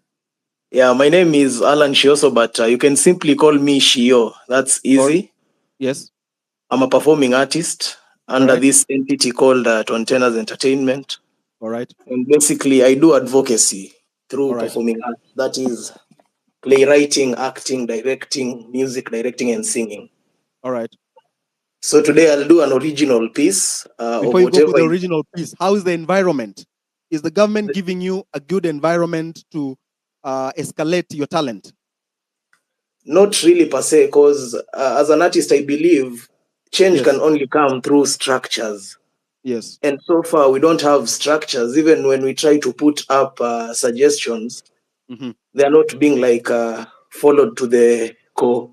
So I believe the best way is having structures that will elevate the creative economy. All right. And so that artists can be sustainable. And I'm on course doing that under Kenya Cultural Center, incorporating Kenya National Theatre. And I hope for starters, this blueprint that I'm trying to put across will make sense, because my passion is creating a sustainable environment for the creative economy. Because as a practitioner in the theatre space, as a performer, it's really hard. At the moment, since even since COVID came in, it has been worse. But we keep on right. pushing. Yes. All right. What about Talantahela? There's something called Talantahela. Talantahela, from my point of view, I've only seen its impact on the awarding of thespians under Kenya Theatre Awards. So far, that is what I've seen. But from my point of view, I feel awarding theatres at an accolade point of view is not really sustainable. We need programs under the Kenya Cultural Center, for example, for the thespians, that have structure that can be funded and bring artists on board, so that we shape their talents according to art and culture in this country. And in the same way, I believe art and culture is not more of tribe. We can commercialize our ethnicities positively, and create a unity of purpose. Right. Go on, take it over. Yeah, so this is a rendition of an original on YouTube called Loudest, basically being vocal on matters social, political, and economic matters. But I'll do the vocal part of it. There's the original piece is incorporated with other artists, and it's more of pop and street sound. So stay tuned for Sema Tena. Tunasakanya kado wanatuibia, tunapigania wax wanatukazia, wanadai tuko free wametukalia, pesa zilingia bank zikadisapia, mwananchi yuko njaa, mwenyekiti amekaa akisinzia parliament. Ufisadi umejaa, wa maombi wamekaa wakingojea ka sacrament. So potelea pote kama chwani kwa mkono ya polisi traffic.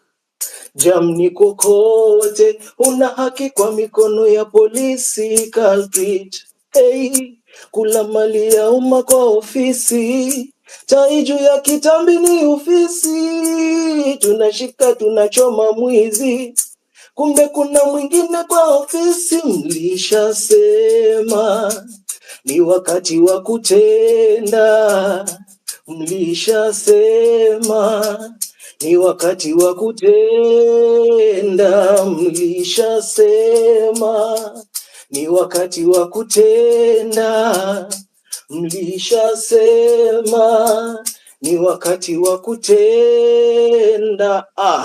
Unapenda mnene juu anakupa vinene, miaka 5 mitini juu utamona kwa teli, kuongeza madeni mifuko ndefu karele, mpeleke kotini atatoka na deni, jukani kesi hakuna za wadosi, nimewadadisi amnaga mikosi.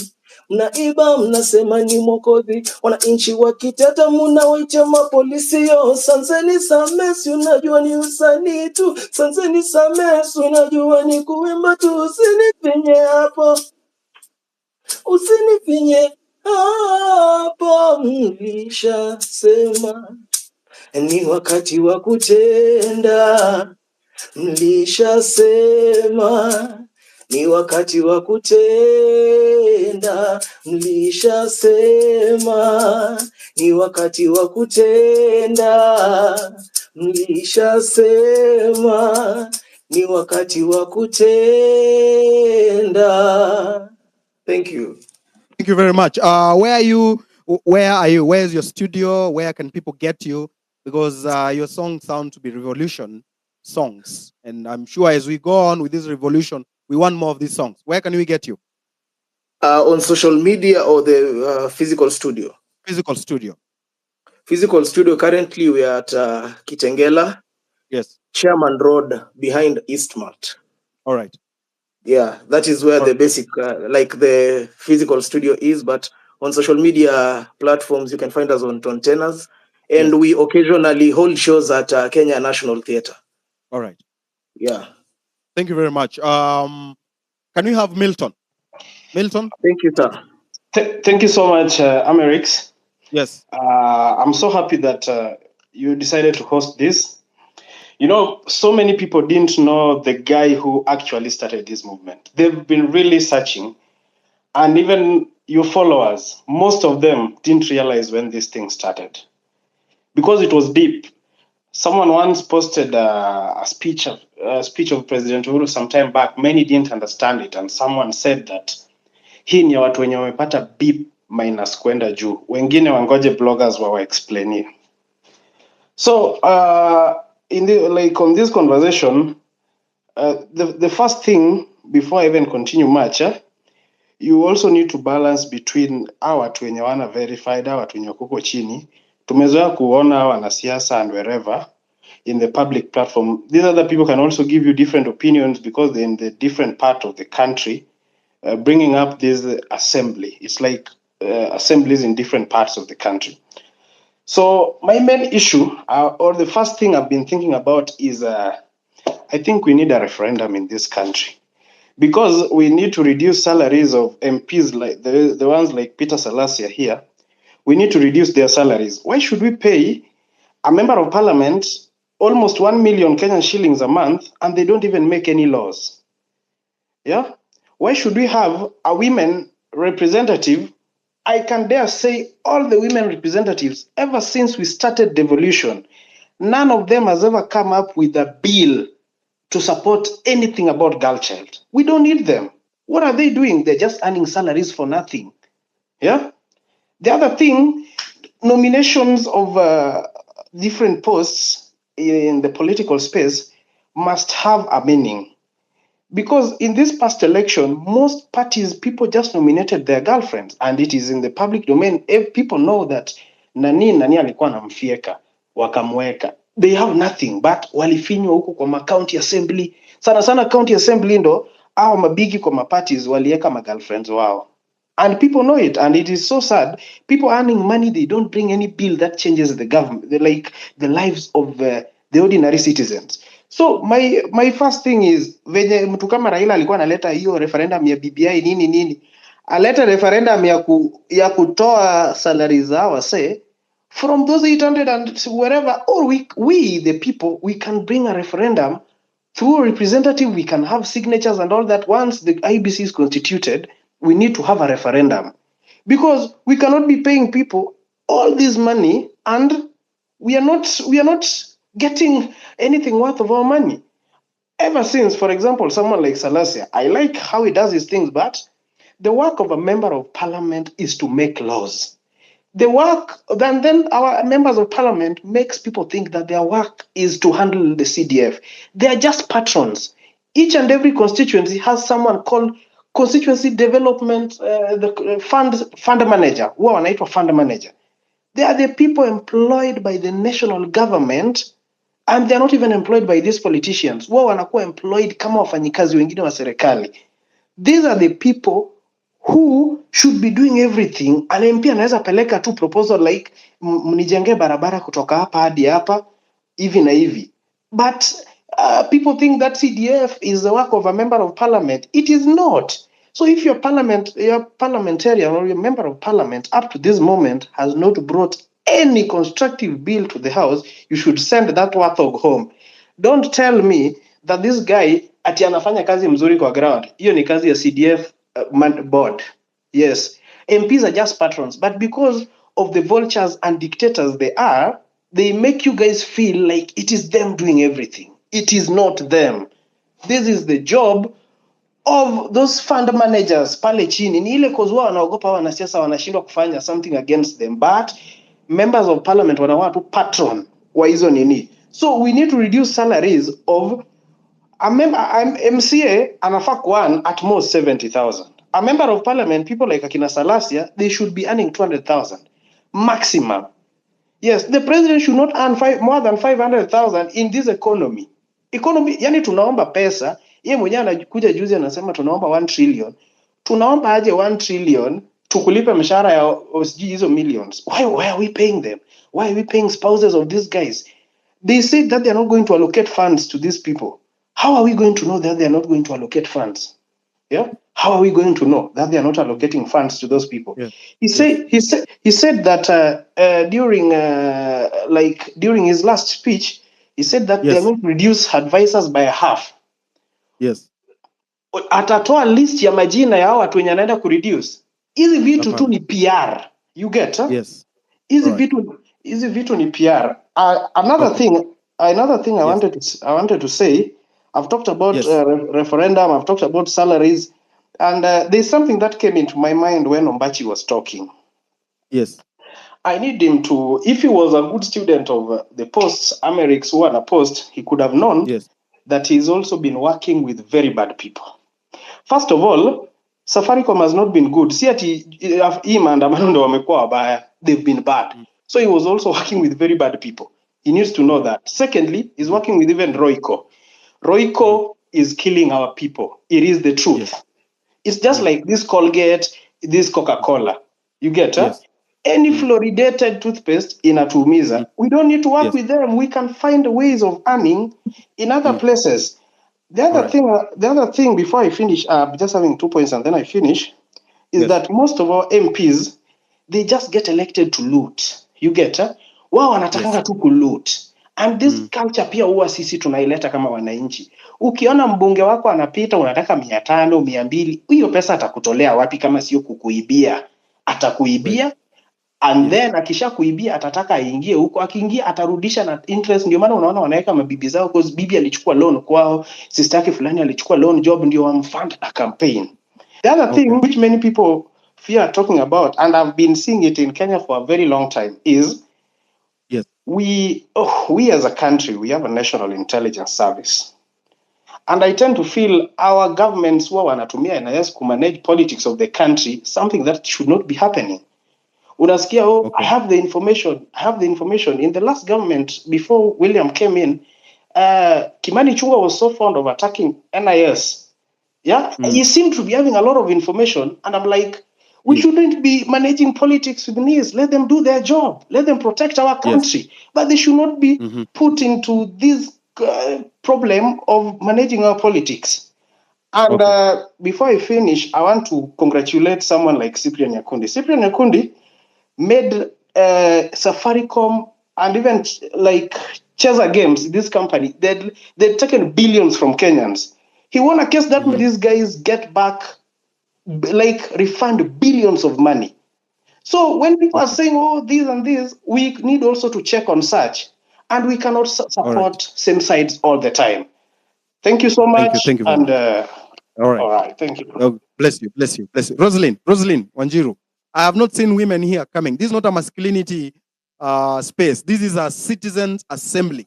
I want to see more women here, because I wrote yesterday that any combat, as long as women are giving us the buffer zone, that combat will be successful. I want to see more women here talking. I want to see their animation, their vocals here, and raising the stakes in this revolution combat. Rosalind. Thank you very much for the opportunity. I honestly didn't think that I'd get the mic this fast, but thank you so much. Thank you to everyone who's tuned in tonight. I think the breadth and the depth of the thought that we have is quite robust for us to think through going forward.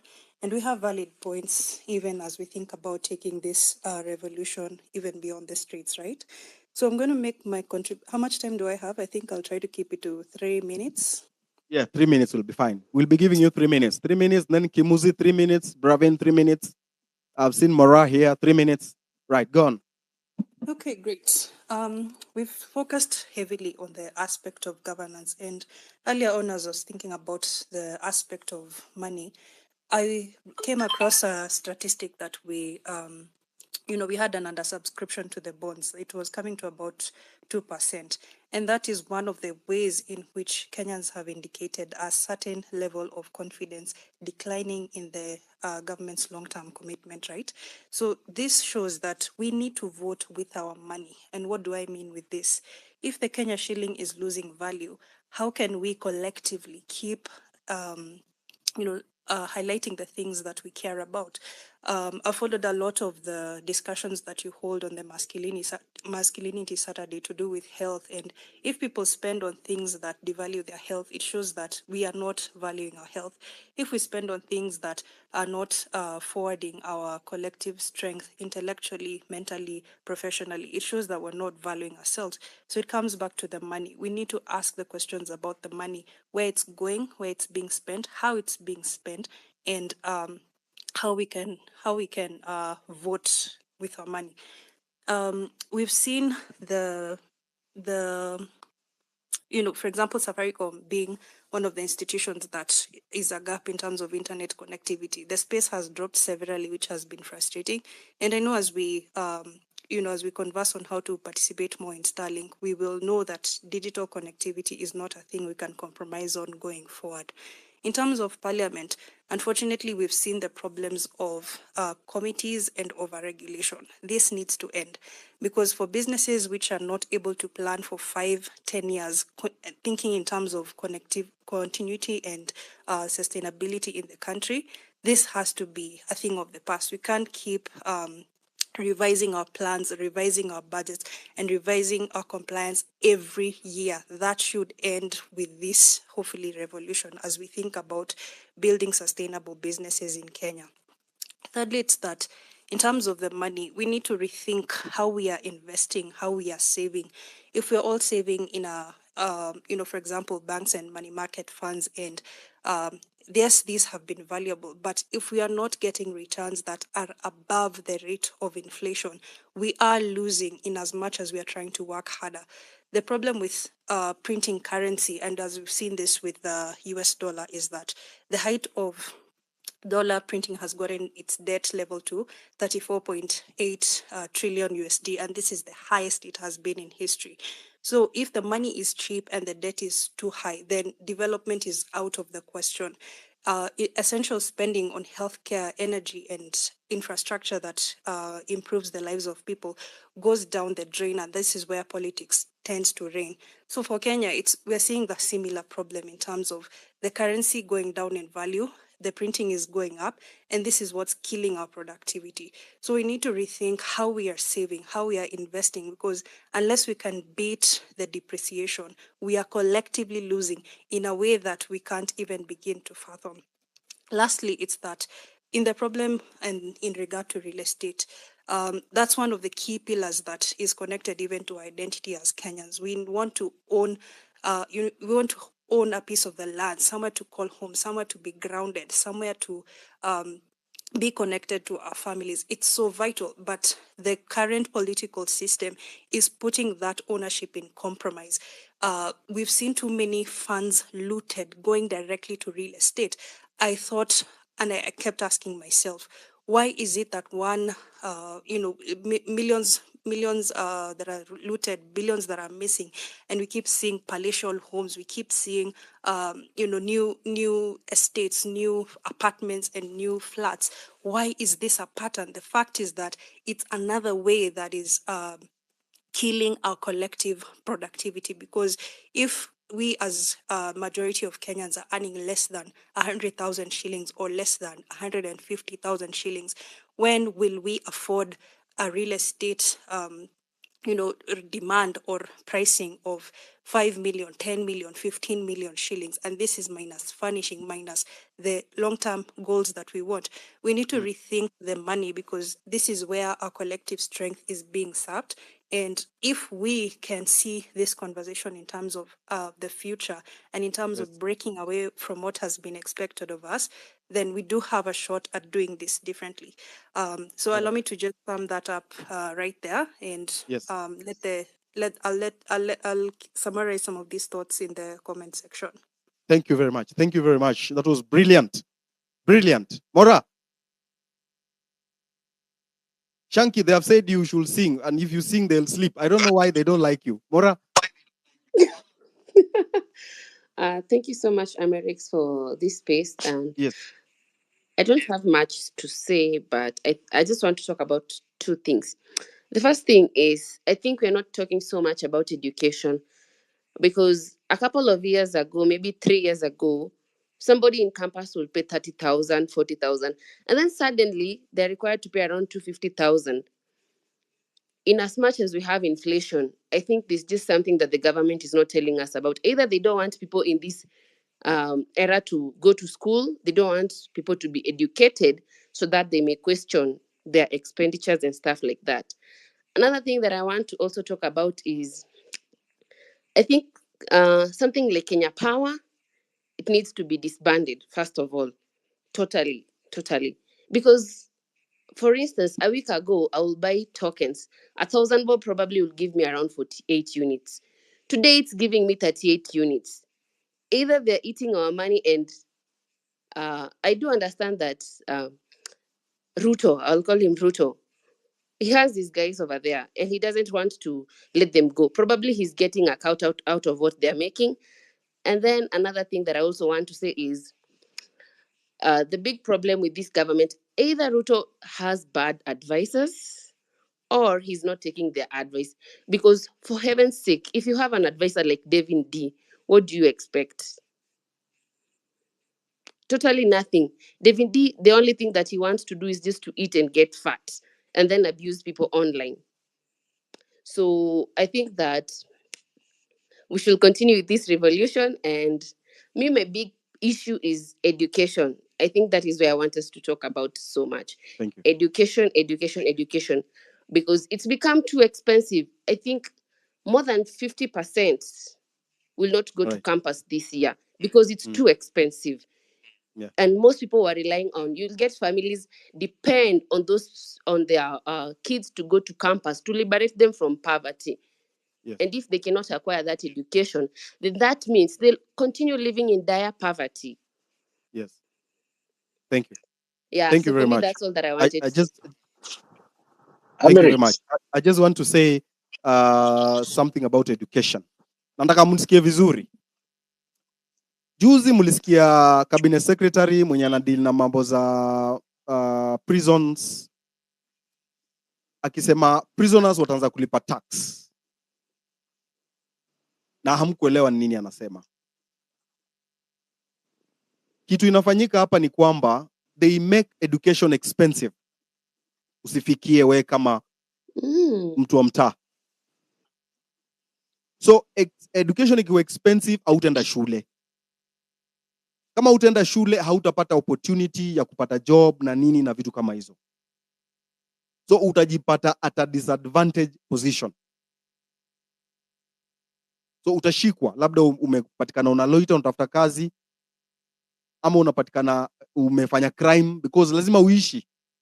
Utashikwa, upelekwe prison, uambiwe sasa juu wewe umeshikwa utalipa tax. Prisoners walipa tax. Na hiyo tax mnajua inatoka wapi? Hiyo tax ni wewe unaenda kufanya kazi kwa kampuni za wazungu zimeandikwa kazi Kenya, kujenga manyumba, kujenga mabarabara na kujenga nini. Ukishatoka prison unaambiwa ile pesa yenye ungelipwa, ingine tulipa tax na ingine tulijenga hizo manyumba na vitu kama hizo. That is what they are planning. Hiyo ndio ile book ya the capitalists. That's what they do. To keep young men in prison so that they can get cheap labor. Na kama hamsimami kusema education ikuwe accessible. Hata katiba inasema education must be accessible to each and everyone, every citizen. Why are they making education so expensive to all of us? Education inafaa ikuwe kitu ya kila mtu. Saizi CBC is very expensive. Mtoto anaenda shuleni na vitabu 10. Mtoto wa class 2 anaitanga grade 2 ama grade whatever.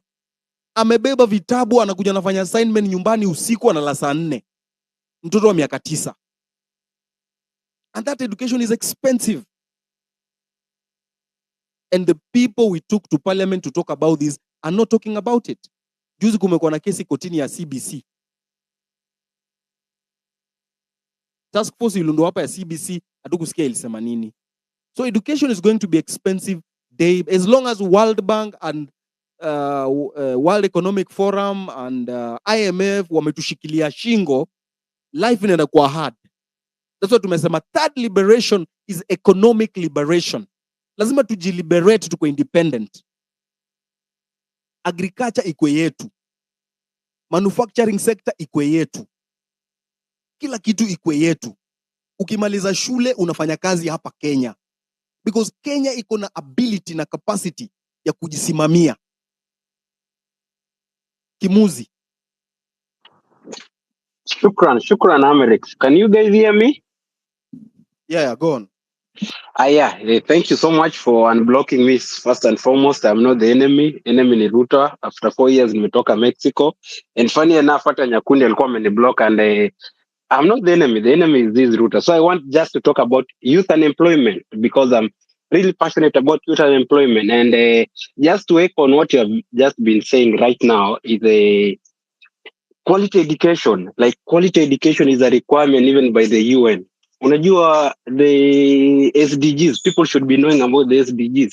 Kuna SDGs 17, and quality education, gender, clean water and sanitation, all these iko huko, infrastructure, energy, it's there. People should be learning about sustainability. For a nation to become sustainable, we should be having these bare minimum things.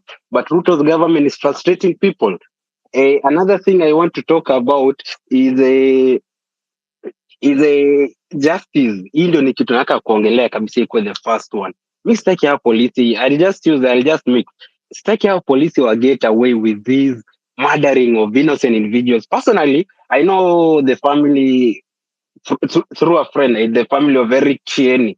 And it was so painful, their story. Ukisikia their story, actually they were requesting to have a space of the victims just to rant to talk about how it's affecting them, because it's from their own perspective. Tusikize uchungi hao, because people really underrate. And that's why, like, nasikia ni huyo polisi akionekana mali yako, like, we should hold these people accountable. Ruto should do something about these people. It's becoming normal. We're actually normalizing killing of protesters in Kenya. Baby Pendo alipotezwa 2017 during the protest Watoi. Juzi kuna mtu ameshutiwa. Watu, they are losing their lives. It's no longer peaceful.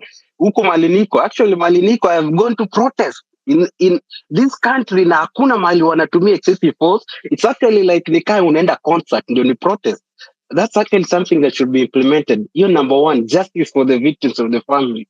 Like, lazima they pay justice. Number two, I just want to talk about Mali. You guys know I was the biggest supporter of this regime, but Mali tulitokana na hii regime ni youth unemployment na the galana kulali, food security. We cannot be talking about food insecurity in a country and yet we have galana kulalu.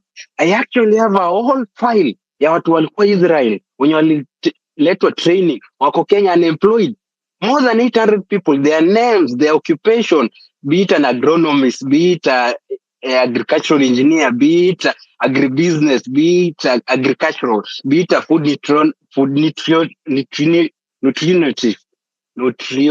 who you are food to, you understand what I'm saying? Be it a person of horticulture, be it floriculture. I have all these people, all their files. But what is the government doing? Wanapea watu wadosi kazi huko juu agriculture. Actually, it is so shameful that someone was coming from this place and they are discussing very important aspects of engineering. Alafu watu wako panel, they don't understand what they are saying, and they were like, mnafanya nini hapa kama mwelewi? And one thing now, sitete wazungu, they are bullshit wote, but inasema they really value competency. Ukienda table na wewe ni engineer, umesema wewe ni civil engineer, you should prove that you are a civil engineer. Personally, I'm an employed, miserable, and registered engineer because of all that is going on in Kenya. But what I'm saying, Kenya doesn't value meritocracy. Ndio maana tuko nao mafala pale huko juu. And before I come to youth unemployment, I just want to talk of something that has affected me yesterday and the other day, and people are thinking that we are on this or anything. It's about the betrayal, and it's an issue. Tumeamua saizi it's an issue, na nimesikia Ombachi akiongelea it's an issue or anything, and even Nyakundi, Ombachi was bashing you, and I am actually concurring with Ombachi because back in the time ya Kuni unajua chenye ulikuwa unafanya, and we both know tunasema ukweli, we both know ulikuwa unakubali kununulia na Safaricom and that such, but it's a thing of the past. Now the enemy is Ruto. Hata Otero iliniumiza personally because we were supposed to co-host a space a space concurrent na ile ingine parallel, but I don't know why he did that. Like, it really hurted me. I don't know, heri hata dem to cheat on you because unaweza pata dem mwingine, but for a man, the biggest pillars that define a man is trust, loyalty, and integrity. You should never break that. You should never break that. Money can never buy such. Money can never bring back lost lives. What Osama did, he derailed this movement, but sasa tumerudi na ubaya. Today I was really happy that naona watu wametokelezea Sabasaba and the movement, Amerix to make a space, the movement is back. We have forgotten about Otero. It's kind of personal for me because sahi hata watu wanadhani I was paid. Yes, I was paid. I was paid na hatred. I am paid by the loss. I have this government. I am paid by the misery nimepitia na hii government ndio nikatoka hiyo nchi. Mimi sitaki kuwadanganya, singeaitoka Kenya, but ilibidi nimetoka because of what I saw and what I'm going to it. The youth unemployment. Guys, people don't know people. The youths we are losing the youth in Kenya to alcohol, misery, gambling because of being unemployed. Personally, I know people wenye Amerix amesema saizi ukisoma Kenya, represent Kenya in your own country. The countries like Israel, let me talk about here. Countries like Israel, if you go to Ivy League universities, they take back their students like 95% absorption rate. And that's why only Tel Aviv iko na almost more than 10,000 startups. It's a startup nation. It has more than 10,000 startups because they really fund these people. But what's happening to our government? Mbona Ruto siweke tu nini ya kupea research facilities? There is a student in electrical engineering, alikuwa here ahead of me, aliunda a voting system ya blockchain. Mbona hakuwa ifandiwa hiyo kitu iwekwe ikuwe kaya IBC ya Kenya? Why? Because we don't value our education system. We value watu waheshimiwa wako wamejaa sijui KPLC, wamejaa Kengen, wamejaa wapi. Me personally, I used to live in Roysambu, Red Plate. People know me from that. Hata Mora mwenye ameongea sasa hivi. I know her personally, she knows me. Tuliishi Ngara tukiteseka. Youth unemployment ni mbaya sana. Unapata watu wakiwa keg dance, not because they are in keg dance. Wanakunya because of they cannot stomach what's going on in their lives. They have done, it's really miserable to work hard all, just to Amerix, 2 minutes more. It's all, ni kitu mbaya sana to struggle all your life and not to get the fruits. Ni mbaya sana kupanda, tuseme saizi umepanda kitu kaa pilipilio because I'm a farmer. Umepanda pilipilio alafu isitoe mazao. Ni mbaya sana na umepeleka hadi huko juu. So sisi hatuna mazao, mbona ujaze graduates into the field na hana mazao? So what I'm trying to talk about, the government should create an environment yenye umesema. The government should not provide the jobs. The government should provide an environment, the security, the finances to these people so that nataka watu wa feel the pain because I've been talking about employment kaya daktari. I used to say back in 2020 there are doctors that are unemployed. But people couldn't believe. But now, watu wanaona kuna doctors wenye wako unemployed. So these are very big issue. I need us to move on forward. Forget about traitors. Tuendelee na hii kitu. You should be activism. The last thing I want to say, activism should never and ever be paid. It's priceless. You should lose your life because of activism. Pambana hadi mwisho hata ukishikia kisu. Thank you. Asante sana. So we only have 7 minutes, and I'm going to give Diana Ocheng. Diana Ocheng? Hi, I'm here. Yes, I'm giving you 2 minutes. Okay, thank you so much for the opportunity. Yes, psych up the movement. Asante. Yes. I'm Diana Wakili, and I'm just here to reiterate what Willis and my fellow council say. Correct. What we're experiencing over here, guys, as much as it was the finance bill, true, the finance bill is going to pass come 14th of July. That comes with a lot of issues. The National Land Commission, the CS being given the power that used to be given to the Land Acquisition, to the NLC for compulsory land acquisition, the Data Protection Act, ile ukienda out, umeenda Milan, umeenda Oyster Bay, umespend 10K. Next week, KRA wanakuuliza, what is it? And one thing people have said, the power is ours. Article 1 of the Constitution says power is either given directly or indirectly. What we did, as Willie said, we went and took our power. Ile siku tulienda parliament. Okay, right now we're calling for IBC reforms and a national transitional committee. Yes. I just want to put it across to people, as we're calling for Ruto to form all this, me personally, there's no way Ruto can be overseeing the committee that is going to still have his hands inside the cookie jar. And one thing that I want has been mentioned, I was in another space with Kimuzi, and somebody who funded Ruto's campaign really aliangusha sense hapo na akasema, if we really want this thing, our elections attached the IBC servers. I'll just put it over there. Why haven't the servers been accessible to us all these years? If our voice is truly in our kura and our voters card, tutaenda tupige kura alafu tena tuseme tena tumeoshwa tujam tuseme wafungue servers wakatae. Guys, this is irrelevant, but I was in Baba's legal team. And I don't tell you, those servers are really key. Those servers, if we're really to champion for a better thing, if the results can be streamed and we can see, why can't they also open the servers if the servers are clean? I have a suspicion that ile siku tutaifungua hizo servers, tunaweza shtuka as a country. Right. So as we push for the agenda, also that's one agenda that we should have on the table. Thank you very much. Thank you very much. Eric, Ravin? can I just have 2 minutes? Ravin disappeared. So who is that? It's me, Eric. Yes? It's Elvis. Yes, Elvis, giving you 2 minutes. Hi, Eric. Yes, go on. Thank you for the space. So for me, I'll just go straight to the point, and it's about the hallucinations that the president has been peddling around about jobs abroad.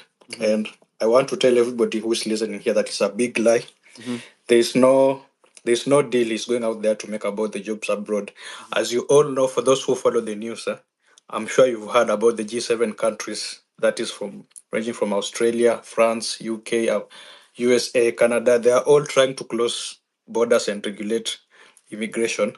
So when someone is coming up to, he's using the term that I'm looking jobs for you guys abroad, it's a lie. There's nothing like that happening. In fact, they're tightening borders, and maybe in the next 1 year, it's going to be very hard to get any visa for any of these countries. Then number 2, I don't think it's right to take someone who has gone through the 844 system of education, you take him to the Arab world to be a caretaker, to be a security guard, and all sorts of menial jobs. I think it's a spit in the face, and it shouldn't be happening in this era. Lastly, I want to say we've made our politics so lucrative. Tell me why an MP or a president is going to use 150 billion to campaign to become president to earn a salary of 1 million. It doesn't really make sense. Yes. And that is where the problem is, because these guys are being funded by crooks outside there, and they have to reward them with kickbacks and all sorts of crimes, like economic crimes. And this is how we found ourselves in this mess at the moment, because those who funded them have to get kickbacks. All right. I'm sorry we have to end it there, but we can now stand up for the national anthem, because that is what binds us together as a country, and that's what we Mungu nguvu yetu.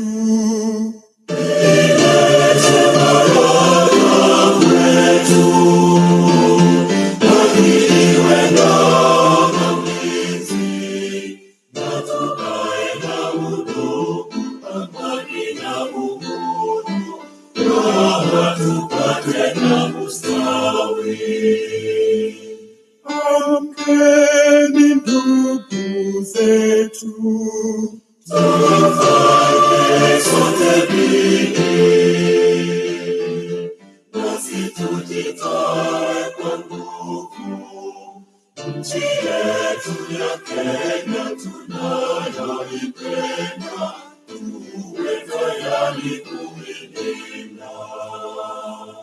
Na tujenge taifa letu. Ndio wajibu wetu. Kenya istahili heshima, tuungane mikono pamoja kazini, kila siku tuwe na shukrani. I want to wish you well. I want to wish you success in the week that comes. I want you to go out there and fight for what we stand for as a country. Thank you very much for joining. And we are going to have a citizen assembly again next time. And this time we're going to talk about the public debt. I'm going to look for Jimmy Wanjigi to be part of the conversation. Have